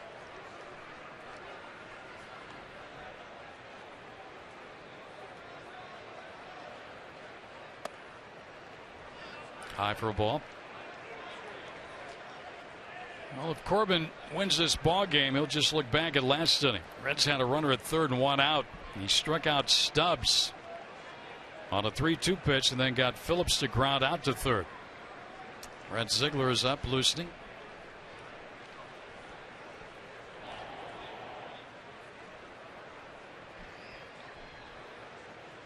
Ball 3. Only 1 walk this afternoon for Corbin. That was a leadoff walk to Bruce to start the 2nd. But he's 3-0 on HEISEY. He might have the green light here. Well, there's no doubt. I'm sure he's looking for something to drive.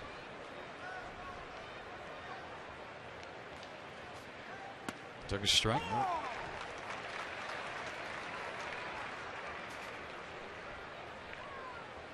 Reds get their bullpen going. And J.J. Hoover.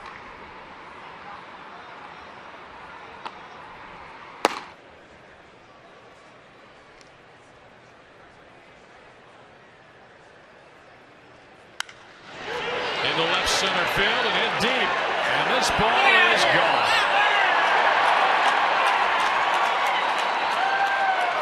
And that ties this one up.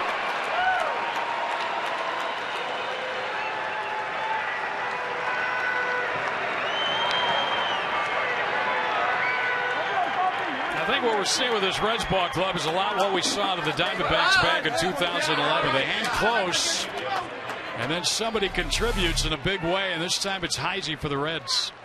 Well, he fell behind 3-1, had to come right down the middle to him, and HEISEY didn't miss that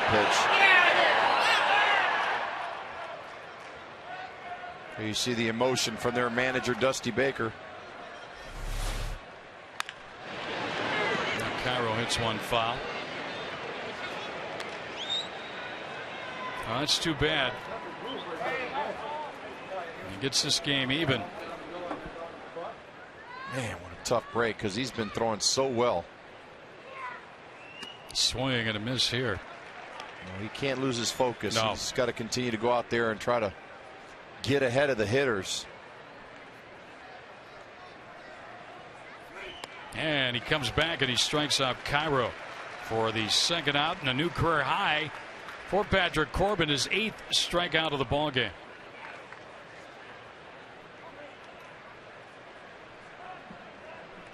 Well, he got a quick out on Jay Bruce, first pitch, fly out to right field, and then a double and a homer. Boom, boom, quick. Bruce and Frazier both swung at the first pitch, the out and the double. You see another hitter, Navarro, swinging to the first one. That's how quick things can turn in this at this level. Corbin's spot is due up third in the 7th inning for the Diamondbacks when they hit. He's probably in his last inning of work here. And he'd like to complete 7.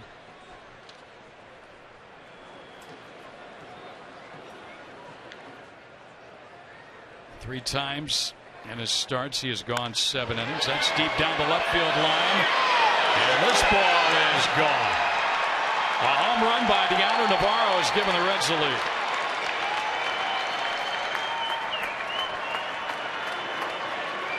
And just like that, the Reds have struck for 3 here in the 7th.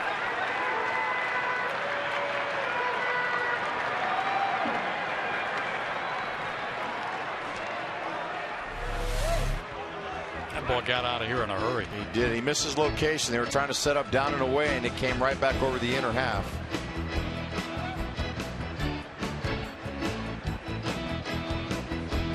So Corbin now has given up 9 home runs.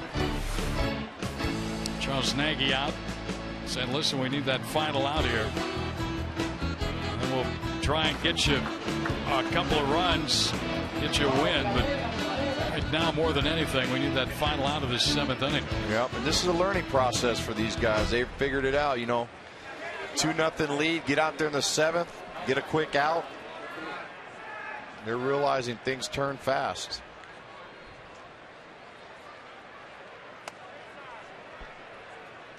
So Latos stays in now, and now you got to deal with that back of the bullpen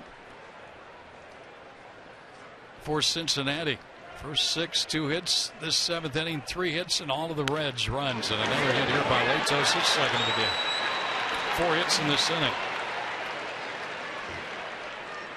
and that may force a hand to Kirk Gibson here. He's going to come and remove Patrick Corbin from this ball game and bring on Ziegler. Well, he was outstanding, dominant through the front 6, but along came the 7th, and the Reds have knocked out the youngster, and he will leave trailing in this ball game, leaving a base runner on for Ziegler to try and get the final out. The Reds have struck for 3 and then grabbed the lead here. Corbin leaves to a nice hand.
Reds with a 3-2 lead in the top of the 7th inning. Tough 7th inning for Patrick Corbin.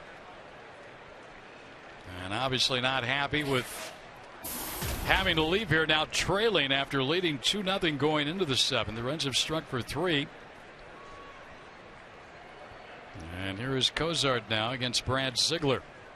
Swing and a miss. You know what? It's a good sign to see a kid emotional like that, because it just goes to show you that he's caring about what he's doing out there. No doubt about that.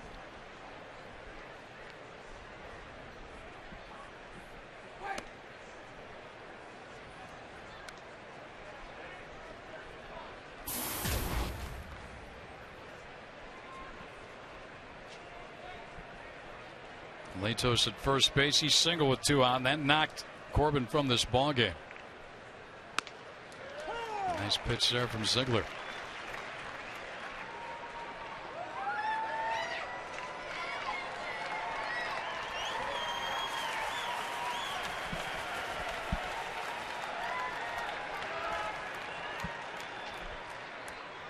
Got him.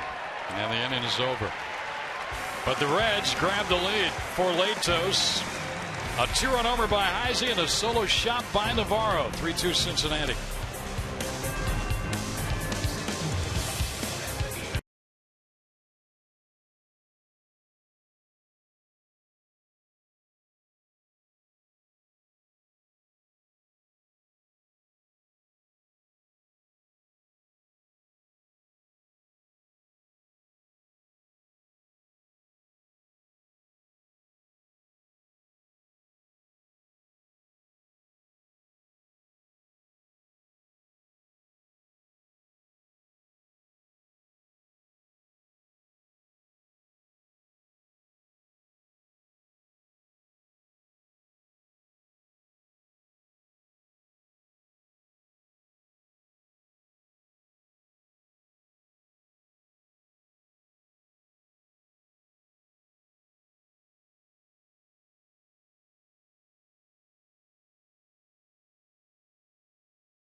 Popcorn.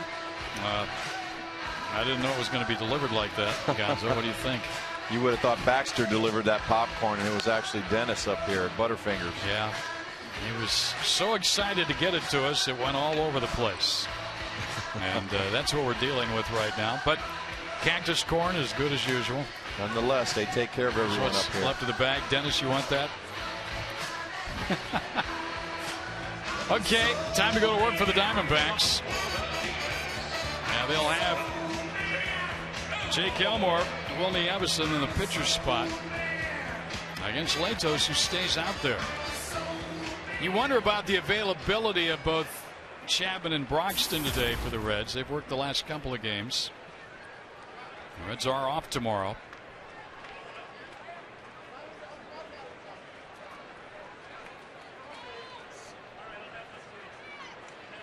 No more, who has his first major league run batted into this ball game with an RBI double. And they gave the Diamondbacks a 2-0 lead. That came back in the 4th inning. It scored Upton. Latos now with a new lease on life, huh? Yeah, it'd be nice to see if we can scratch out a couple of runs. He's come out a little different pitcher now. Take Corbin off the hook. And the first 2 over. Kind of hard to work here. And we're getting into that. Yeah, we're getting into that danger zone too, because that Cincinnati Red bullpen's lurking around out there. I don't think there'd be any problem with Marshall. And again, you could probably use both guys because of the off day tomorrow for the Reds. Chapman and Broxton. They have Marshall and Hoover up right now.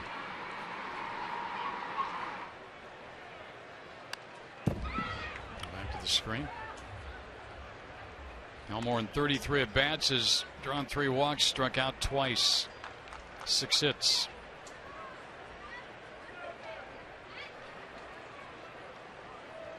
Six strikeouts in the ball game for Latos. Into right field, but it's going to hang out for Bruce, and he played shallow, one away.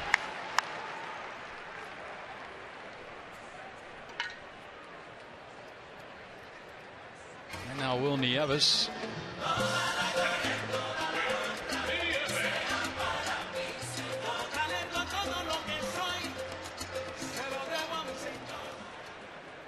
Well, the thing for the D-backs is we haven't been able to come back from we fall behind. Chris Johnson moves out into the on-deck circle.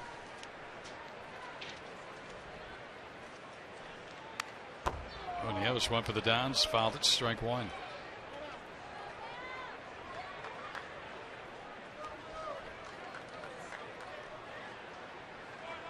It's been difficult for these Diamondbacks to take the lead, and then the opposing team comes back and grabs the lead back, and then the Diamondbacks just haven't been able to muster anything up.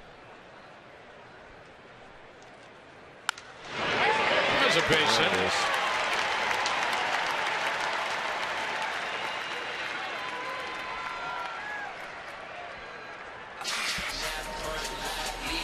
Diamondbacks with a base runner now.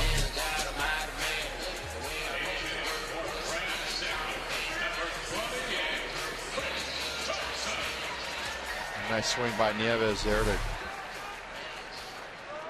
Let's go down to Brad real quick. Brad. Well, a nice stroke right there by Will Nieves. The first time I met him, he was in the D-backs locker room. He had a brand new set of golf clubs, kind of swinging. He says he's taken up the game, just been playing a little while, but he says the golf swing really helps him with his baseball swing, teaches him not to overswing. You don't have to swing too hard. He said his old clubs actually got crushed. They were sitting on the tarmac on the Rockies team charter, and the luggage truck backed up over all the guys' clubs. So he had to go out and get a new pair of golf clubs. But apparently that game helps this game. Maybe that was by choice. Their manager might have not wanted them to play golf anymore and had them run over the clubs. Probably not a good idea. Chris Johnson, really good numbers against Matt Latos in his career. He's a pinch hitter. Look at that. 500 with a home run. Settled for that right now. Another home run. Has yet to hit one at Chase Field. All of his home runs coming for the Diamondbacks have been on the road. He's hit 5 of them.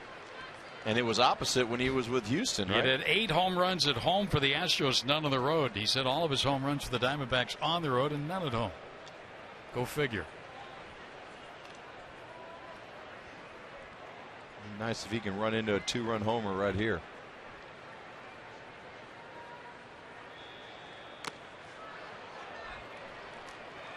One down. Well, just not a good swing there with a 2-0 count. He got a fastball away and he was trying to hook it. A couple of his home runs went to right center field when he first joined the Diamondbacks.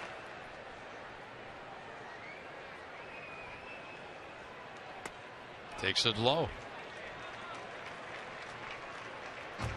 Top of the order next against Latos. This might be Latos' last hitter. Matt Alberts has gotten up in the Diamondback bullpen.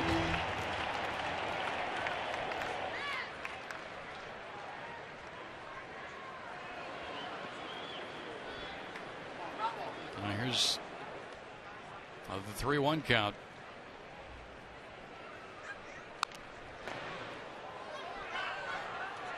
Three and 2 now. Well, I'm staying outside on this guy, aren't you? Yeah. There's no doubt. He should know that in the back of his mind. He hadn't showed him anything in. He knows the power that Johnson has. Yeah, he knows that Chris Johnson is 7 for, he being Latos, knows that Chris Johnson's 7 for 14 with a home run against him. He might try to elevate here on him.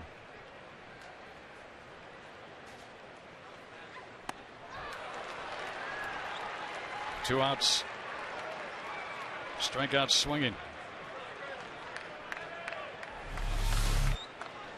Oh, he sets up away. Here you see the fox track. Every pitch away to Chris Johnson. Got him on a breaking ball. Well, he's struggling right now. I mean, when he's going good, he has to try to find that stroke to go back to right center field, and it looked like he just pulled off on every single pitch. Here's Chris Young now. 1 for 3 in the ball game against Latos.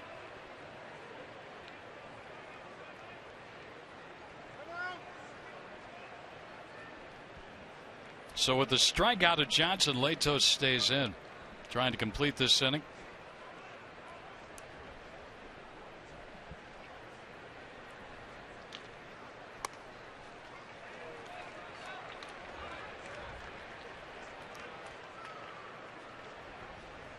Well, there you see Chris's numbers with runners on, 267. Home runs are about even. Diamondbacks need something here. Trying to snap a 5-game losing streak. They had a 2-0 lead heading into the top of the 7th. Now they're down a run.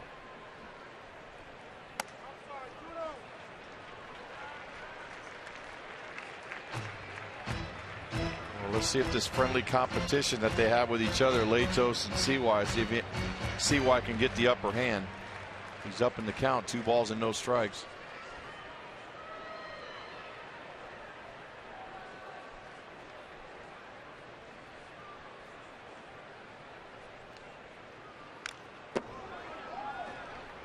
Two one now. Well, they're getting good pitches to hit on the outer half. They're just trying to pull it. You see the outfielders playing no doubles. They're playing a little bit deeper than normal. Those patches are out there in left field and right field are usually where the outfielders are standing. They're actually playing behind them. Heisey's only a couple of steps from the warning track in the left. They're just trying to keep the ball in front with that 1-run lead. He's had a couple of good cuts, but just foul balls as a result. Now it's 2-2 on Chris Young. Latos trying to finish strong here for the Reds. He's looking for win number 11 today. Diamondbacks beat him in Cincinnati. Trying to return the favor here. Well, this is where CY's got to get better at a 2-strike approach. He took his cuts the first 2. Now he's got to shorten up and try to put the ball in play. If he makes a mistake, then he can make him pay for it.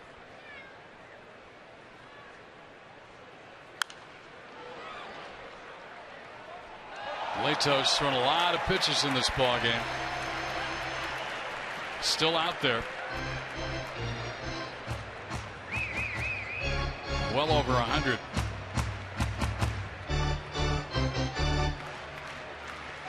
And trying to retire Young.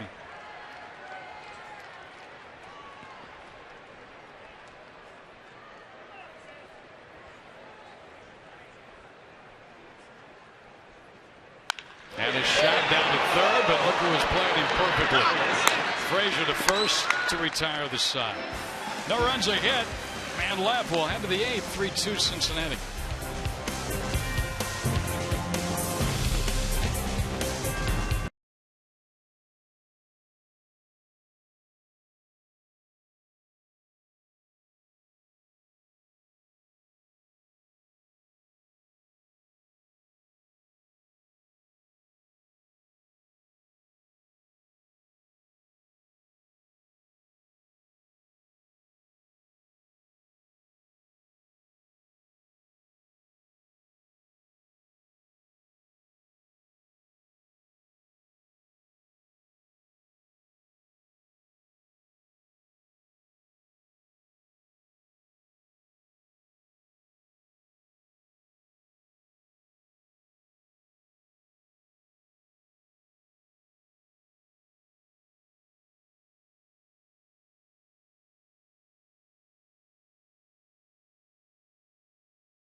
you to pick who will be the next D-backs legend, honored with a 42-foot tall super graphic across from Chase Field. Log on to FoxSportsArizona.com to vote. Now until September 9th. The winner will be unveiled on September 15th. Our AT&T Trivia answer here today for you. Prior to Mike Trout, 3 youngest players with 25-plus home runs, 40-plus stolen bases. Cesar Cedeno, Alex Rodriguez, Gonzo got that one right, and Bobby Bonds. Cesar Cedeno is a pretty good player. Former. Yep. Matt Latos, this day is most likely finished. And he can watch the rest of the way now, see if his bullpen can protect the lead. Tony Cueto won last night, his 17th. He was directly in front of Latos. Matt Albers on against Drew Stubbs, Brandon Phillips, and Jay Bruce. Happiest guy in the ballpark is Drew Stubbs. He doesn't have to face Patrick Corbin. 0 for 3 with 3 strikeouts against the southpaw while he was in there. And to no surprise, first ball swinging once again.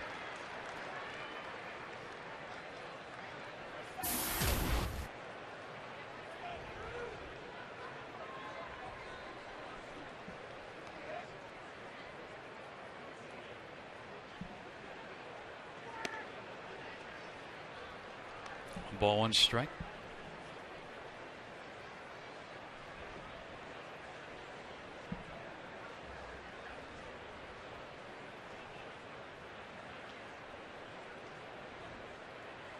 Swing and a miss.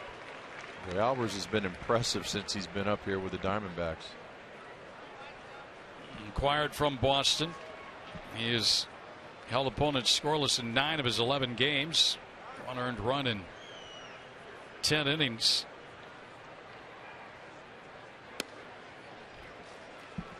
Two ball, 2 strike count.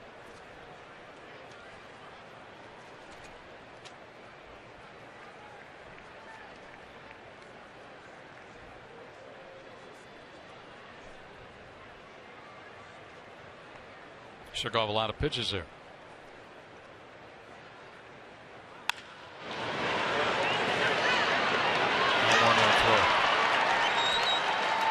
That'll be an infield hit to start the 8th. Stubbs very fleet of foot. I'm sure he's going to be running trying to steal a bag. Yeah, and that was going to be a tough play for Elmore anyway if he would have made that play.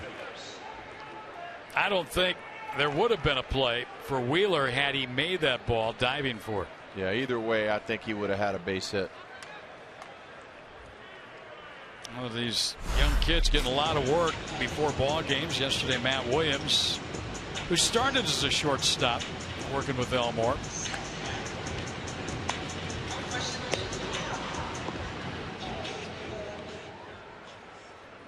He just didn't get the handle there, but he wasn't going to throw out Stubbs anyway. Now Brandon Phillips. Yeah, and Matty, one of the best defensive third basemen in the major leagues when he played. They get an opportunity, some of these younger players, to work with one of the best. So it's a learning process, learning experience for them. You know, you think you know it all when you get to the major leagues in a hurry, and then you learn real fast, so you got a long way to go. Boy, that's corked. Young looks back. And it's off the wall out there, and a home run signal by first base umpire Darrell Cousins. So a 2-run shot straight away center by Phillips, and the lead all of a sudden, kind of like last night, goes from 3-2 to 5-2.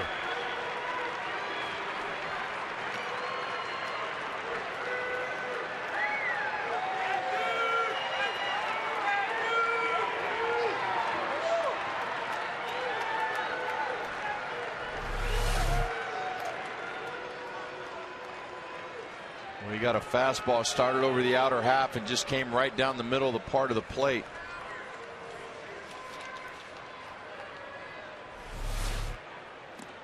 And for a second baseman, Brandon Phillips has a lot of power.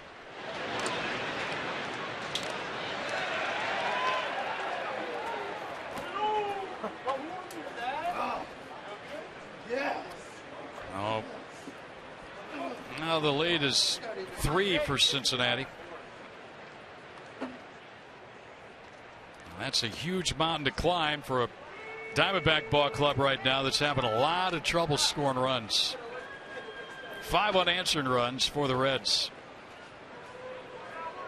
And a lot of smiling in that dugout.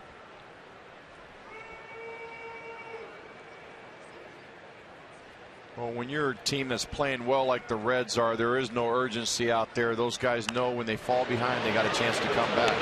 Wheeler at third. Nice play, got Bruce. And again, it reminds me an awful lot of the Diamondbacks from last year. They hang in there. If they were trailing late, somebody get a big hit, do something to get them a win. Yeah, you're exactly right. There's no sense of panic. They know they're going to come back. It's that quiet confidence that you have. This year, you look at the Diamondbacks and you don't see that same inner energy or positive feeling that they had. Todd Frazier at the plate now. He has a double today. He got that 3-run 7th inning going against Corbin with 1 out. He doubled and then HEISEY homered. And then after a second out, Navarro homered. Now the Reds have added 2 here in this inning to make it a 5-2 ball game. And they have used the long ball. 3 home runs in the game today. 2 off Corbin, now 1 off Albers.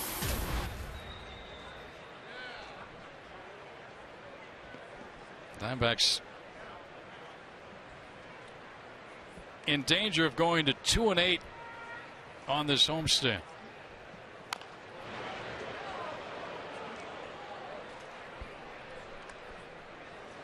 Going 2-8, you would have never thought, after the emotional wins that they had in Houston, won the last game in St. Louis. Yeah, you thought after that doubleheader sweep over the Marlins and the day off, but the Padres swept them. Now the Reds 6 outs away from doing the same. The Diamondbacks, if you want to analyze their season, they are a 500 ball club, a little bit above 500, a little bit below 500, and a lot of time at the 500 mark. That's just the way the 2012 campaign has gone. Such a seesaw season for them. Just when you think they're turning the corner, 20 times at 500. Most over 4, most under 6. Currently at 2, it could go to 3 below. And the bubble kind of has been popped here in 2012. And then you look across the way, and the Cincinnati Reds have been in first place over 80+ days.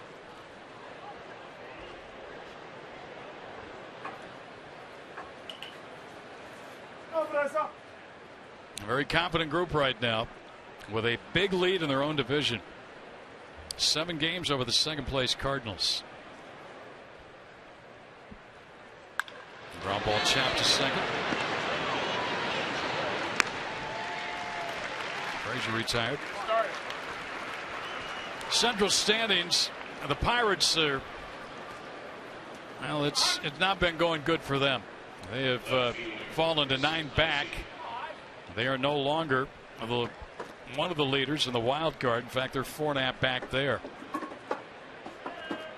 Now the Reds with a commanding lead. Yeah, and I think barring any kind of major setback, I think the Reds are going to take that division, and then you're going to have to look for St. Louis to try to grab one of those wild card spots. St. Louis and Pittsburgh going at it again tonight.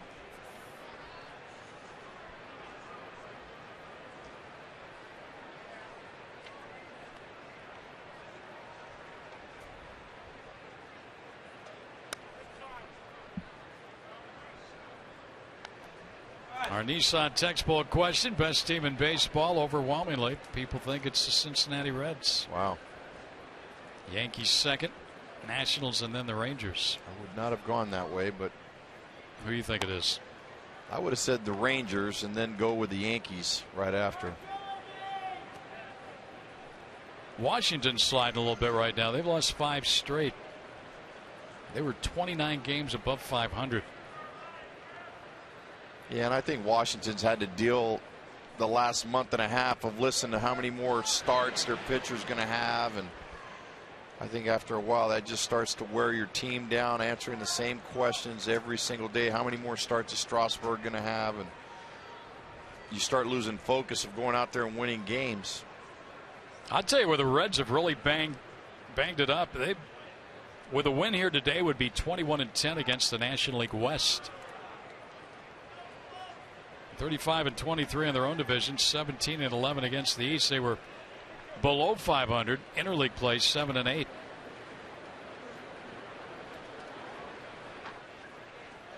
Full count now on HEISEY. Had the big blow in this ball game. The 2-run homer that tied it in the 7th off Corbin. And now he's got one off Albers.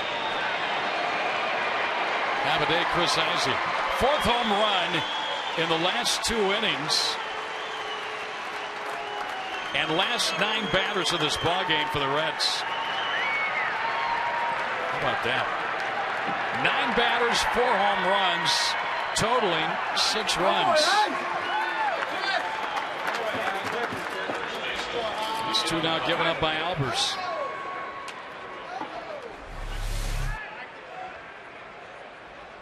We got a little cutter. Put a good swing on it.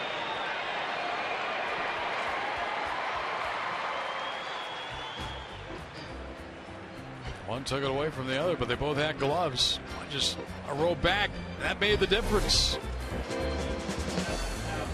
HEISEY only had 4 home runs coming into this ball game. Now he's got 6.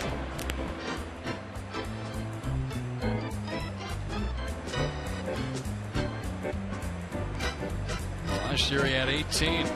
He's got the potential to have a power day, and he has shown that here this afternoon. Chris HEISEY sharing a laugh with Ryan Hannigan, who got this one off. Ground ball to short. Boy, Elmore laid back on that a little bit. Still time, and nice stretch over there by Goldschmidt to end the inning. But 3 score, a couple of home runs. Now commanding 6-2 Reds lead.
Into Los Angeles. 4-game series with the Dodgers starting tomorrow night. Kennedy Kershaw on the opener. Cahill, Orang, Skaggs, Beckett, and Miley and Capuano. That's Sunday game at 12:30. That'll be the first 4 of the road trip. Then on to San Francisco for 3 and San Diego for 3. Diamondbacks trailing here now by 4 as they go to the 8th inning, 6-2. That upcoming road trip going to be big, but Diamondbacks sure haven't helped themselves on this homestand. Well, let's hope they can find it when they get out on the road, find their offense, and try to get back on track. They've been playing better as of late on the road. Haven't been able to play well at home. J.J. Hoover is on. He throws high. Meletos went the front 7. He's in line to get his 11th win. Aaron Hill has walked and scored today. 0 for 2. The Reds picked Hoover up in a deal with Atlanta right before the season started on April 1st. Infielder Juan Francisco. He just got a call up recently from Louisville when Devin Mesoraco was optioned. But he did perform for almost a 2-month stint for the Reds over 17 games back in late April through late June.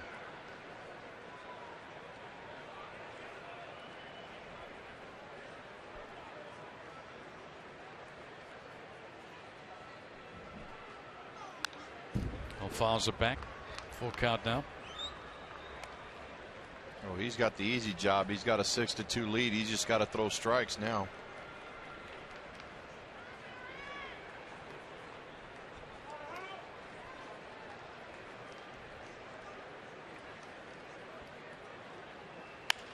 On the left, that ball will be caught though. Heisey got a late break, but hauled it in, 1 down. I mentioned the Diamondbacks in danger of going 2-8 on this homestand. That has not happened in a long time. Go back 8 years. Last time the Diamondbacks went 2-8 on a 10-game homestand. 2004. That was the year they lost 111. That was here. That was a long season. They also had an 0-11 homestand on that in that season against the Dodgers, Giants, Astros, and Rockies. You think was long on the field? You should have been up here. 111 losses that year.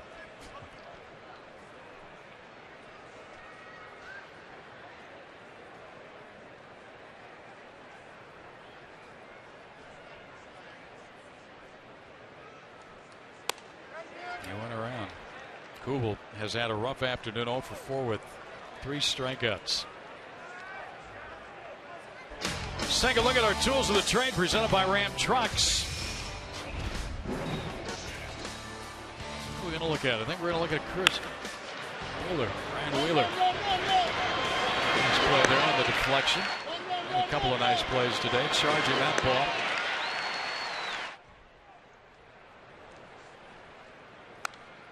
Foul back to the screen by Goldschmidt. Well, let's take a look here at the last few ball games. 5 hits here today, 4 in the game last night, 5 in the ball game on Monday. So a total of 14 hits in 3 games against Reds pitching. And that Padres series, the Diamondbacks had 2 7-hit games and a 4-hit game. The hits just have not been there.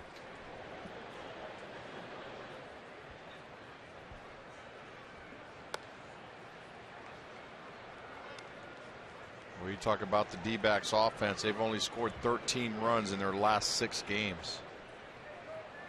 And that includes today. And again, Corbin obviously struggled in that 7th inning when he gave up the lead, the 2-run homer and the solo home run. But still a little bit more run support for Corbin, for Miley, and for Skaggs. And this series is completely different. Yeah, they pitch well enough. You're exactly right, Greg. And although it doesn't look good so far for today's game, you got to be thoroughly impressed with those 3 guys, the way they've thrown.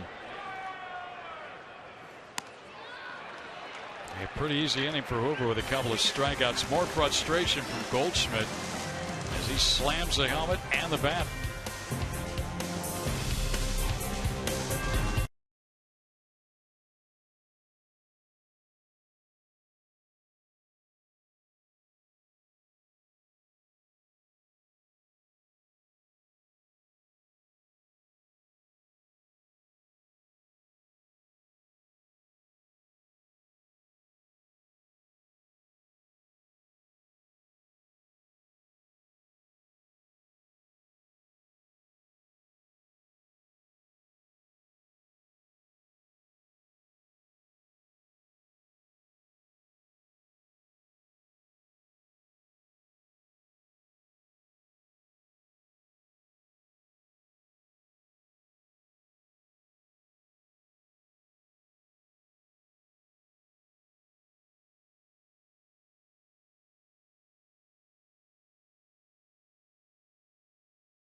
the series against the Dodgers.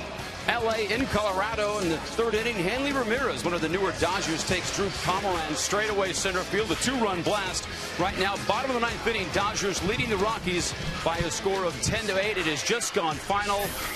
Dodgers trying to heat up just before the D-backs come to town, guys. I'll tell you what, though, Brad, the Rockies gave them everything they wanted in that series and almost came back. Was that 10-0 game one time?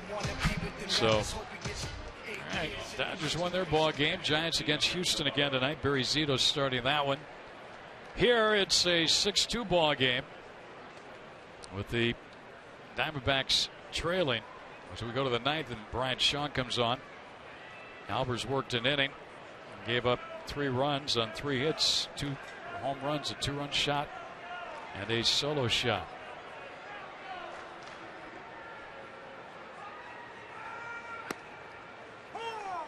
Navarro hit the home run that put the Reds out on top. It came with 2 out in the 7th inning after HEISEY had hit the 2-run homer to tie the game off Corbin. Corbin couldn't get Navarro, and he homered to the Diamondback bullpen. He made it 3-2, now 6-2. Base hit.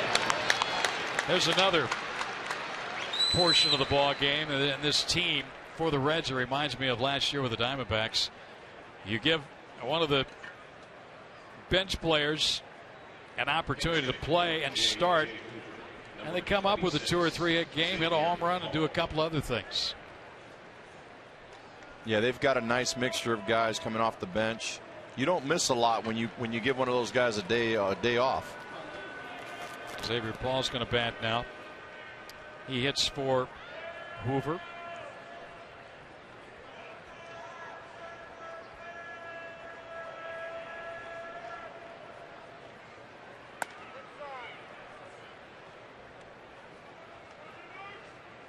So Shaw greeted with a single. Reds now have 10 hits in the ball game. 8 of those hits after the 6th inning. They only had 2 hits and no runs through the front 6 off Corbin today. And a little different story over the final third of the ball game. Shaw's going to have to get over. There's no play. Shaw didn't get over. Goldschmidt made a diving effort for the ball. That's an infield hit. The first 2 have reached. Shortstop, ZACK.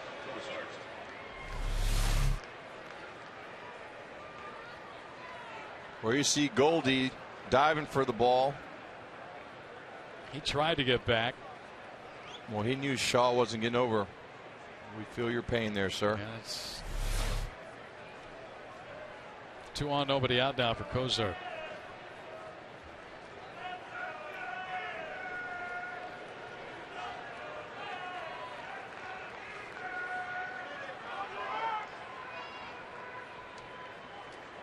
COZART has a hit today, 1 for 4 in the ball game.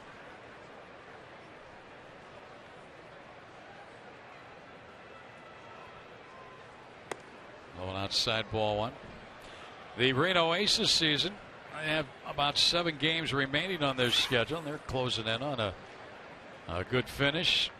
And it's one of the reasons why Adam Eaton, 37 steals. Look at that on base percentage, while that average is right under 380. Oh, what an incredible season for Adam Eaton. He's only, what, 5'8", 5'9". Little guy, big heart. Yep. PCL Rookie of the Year.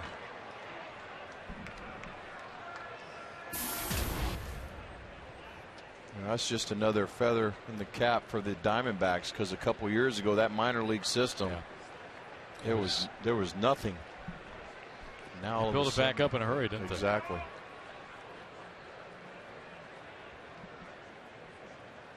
Eaton, along with a couple of guys currently up here, Wheeler and Elmore, named to the PCL postseason team, all-star team. Wheeler, when he came up, and he's been up here for a month, had 90 runs batted in, which led all of the minor leagues. Elmore had a big year, Reno. They're now playing a lot for the Diamondbacks on the major league level.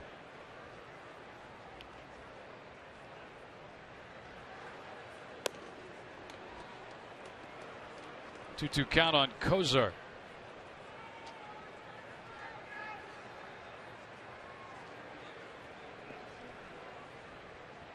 Shaw needs to make a quality pitch here at 2-2. 2 runners on.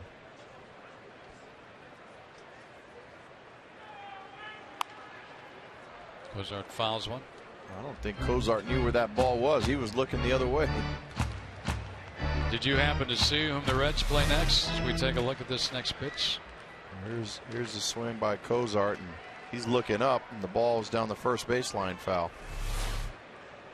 The Reds go home. They play the, they go to Houston, play the Astros. Doesn't matter where you play the Astros these days.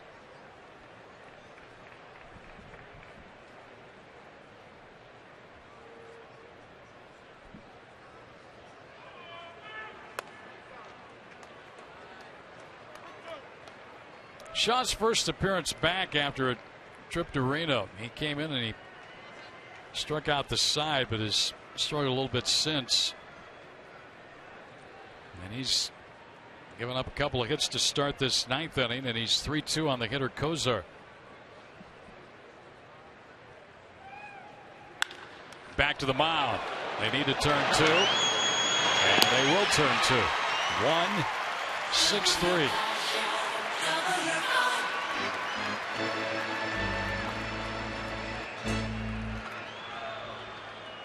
A Red routine, but a lot of times it doesn't turn out that way. Yeah, he got a nice one hopper hit right back to him. Took his time getting it over to Elmore, and Elmore makes a nice throw over to first. Nice easy double play. Sometimes you see that pitcher maybe hesitate, not know who's covering, maybe ease up, the throw is sail or get away, but Shaw completed it. Now he's got a chance to get out of this if he can get Stubbs.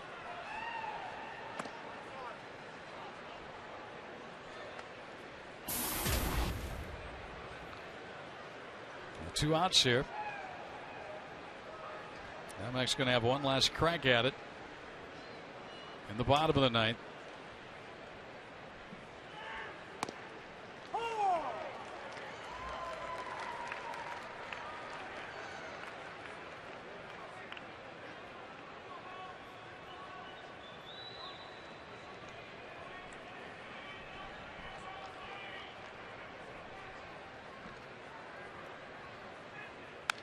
Fouled back at a good cut.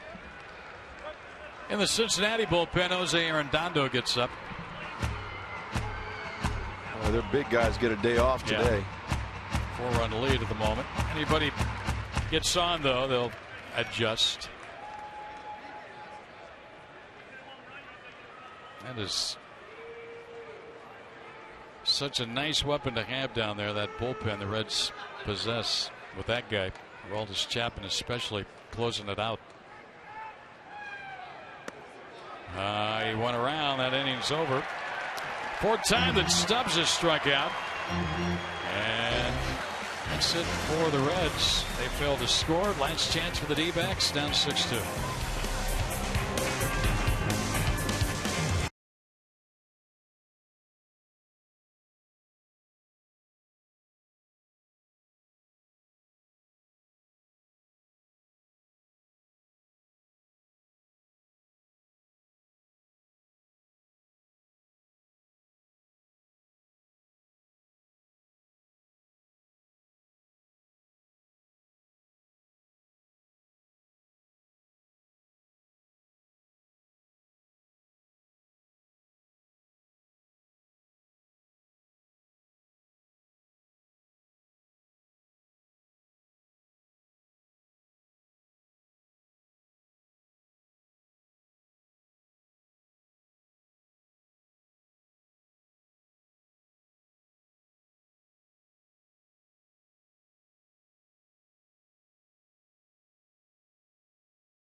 We promised earlier in the game, it's Miller time, brought to you by Miller Lite. Big day for Chris HEISEY.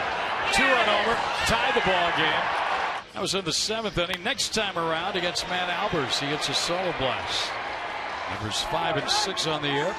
Reds have hit 4 home runs in the ball game, and they have a 6-2 lead as we go to the bottom of the 9th inning. Diamondbacks going to send up Upton, Wheeler, and Elmore. Nice chance to try and get something done here. Diamondbacks on the verge of going 2-8 on this homestand. Adondo's 57th game. Jose Arredondo. Good ERA. Not many hits for innings pitched. Opponent's batting average very low. Wiley's had a very good year. Does he take a strike here? Well, I would think so, wouldn't you? I would. You never know, though. Upton is try to get some base runners on. 1 for 2, a run scored, a walk.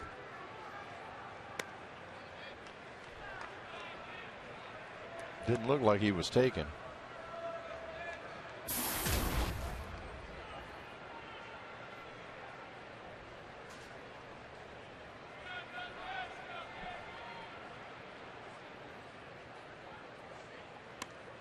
Nice pitch.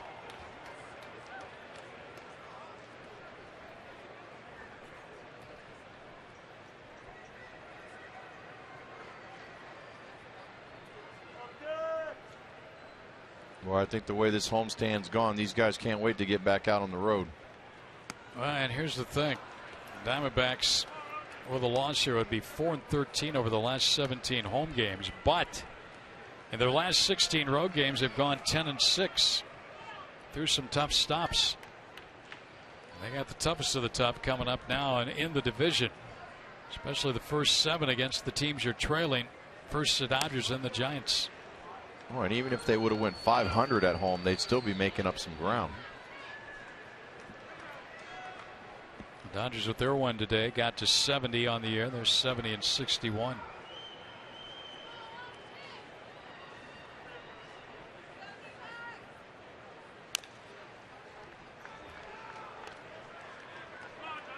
Dodgers snapped a 3-game losing streak. Their one against Colorado. Diamondbacks somehow, some way trying to avert a 6th consecutive loss.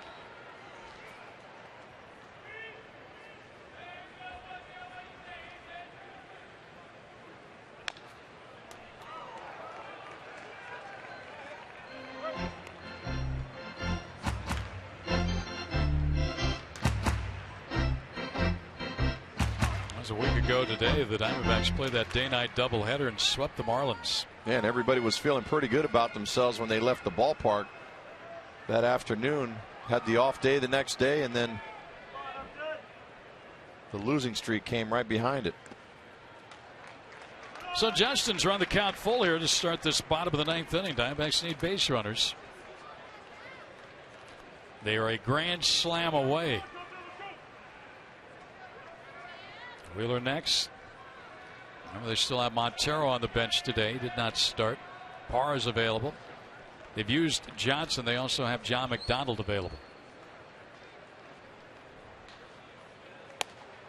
1 out. Just too big a swing there with 2 strikes.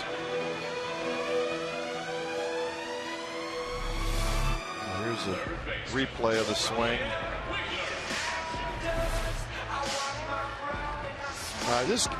For me, the game's changed so much in the last 5-6 years. In the past, you'd have guys up there spread out, 2-strike approach, trying to put the ball in play, get on base. And that didn't look like any type of 2-strike approach swing. Ryan Wheeler today is 0 for 3. Again, only 5 hits this afternoon. And only 1 hit since the 4th inning. That was by Nieves.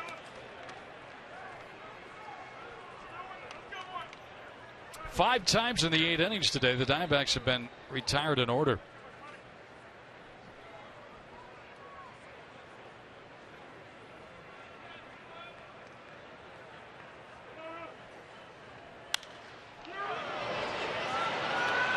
HEISEY coming on and left. 2 out.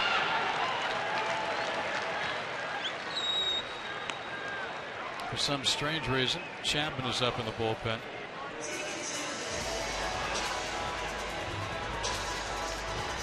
Sam LeCure.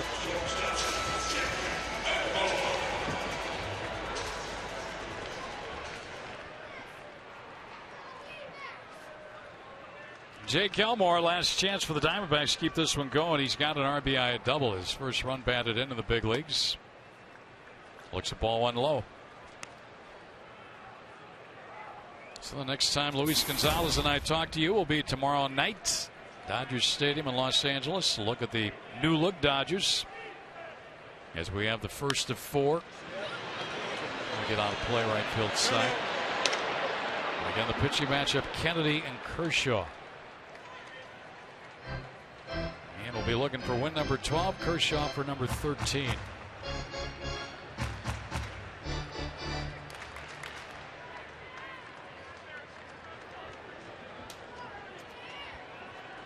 And the USC Trojan back home. Tyler Skaggs will be pitching before a large contingent in that series of family and friends. Strike 2 now on Elmore.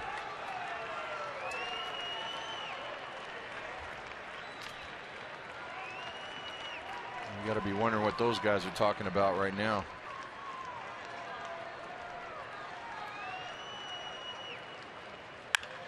Back up the middle, and that's a base hit. Or hit that ball sharply right back up the middle for a 2-out single to keep it going. Getting Will Nieves to the plate. That's a good swing here by Elmore. He really was. Kept his weight back. Got a nice follow through. Base hit right up the middle.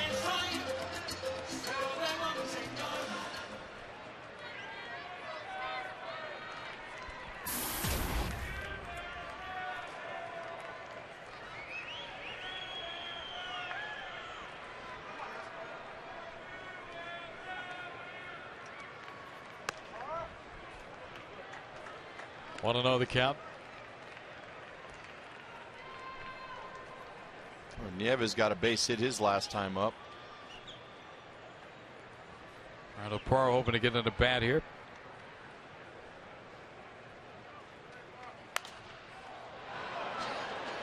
Hit it well out in front, fouled it. That's hard to do right there. Take a full swing and foul that ball. Where he fouled it. Almost behind you.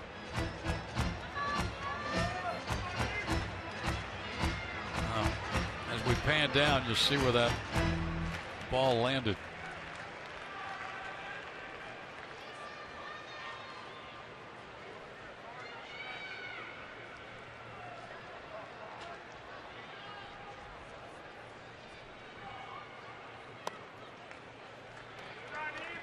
Two balls and a strike.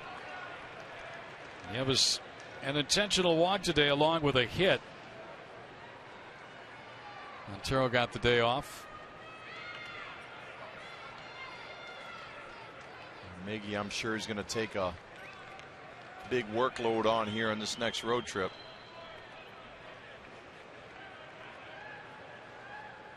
Well, you're at that juncture now where everybody's got to take on that big workload. And Nieves thought it was low and complains to Ron Kulpa. 2-2 the count. He walks away. What do you think? Borderline.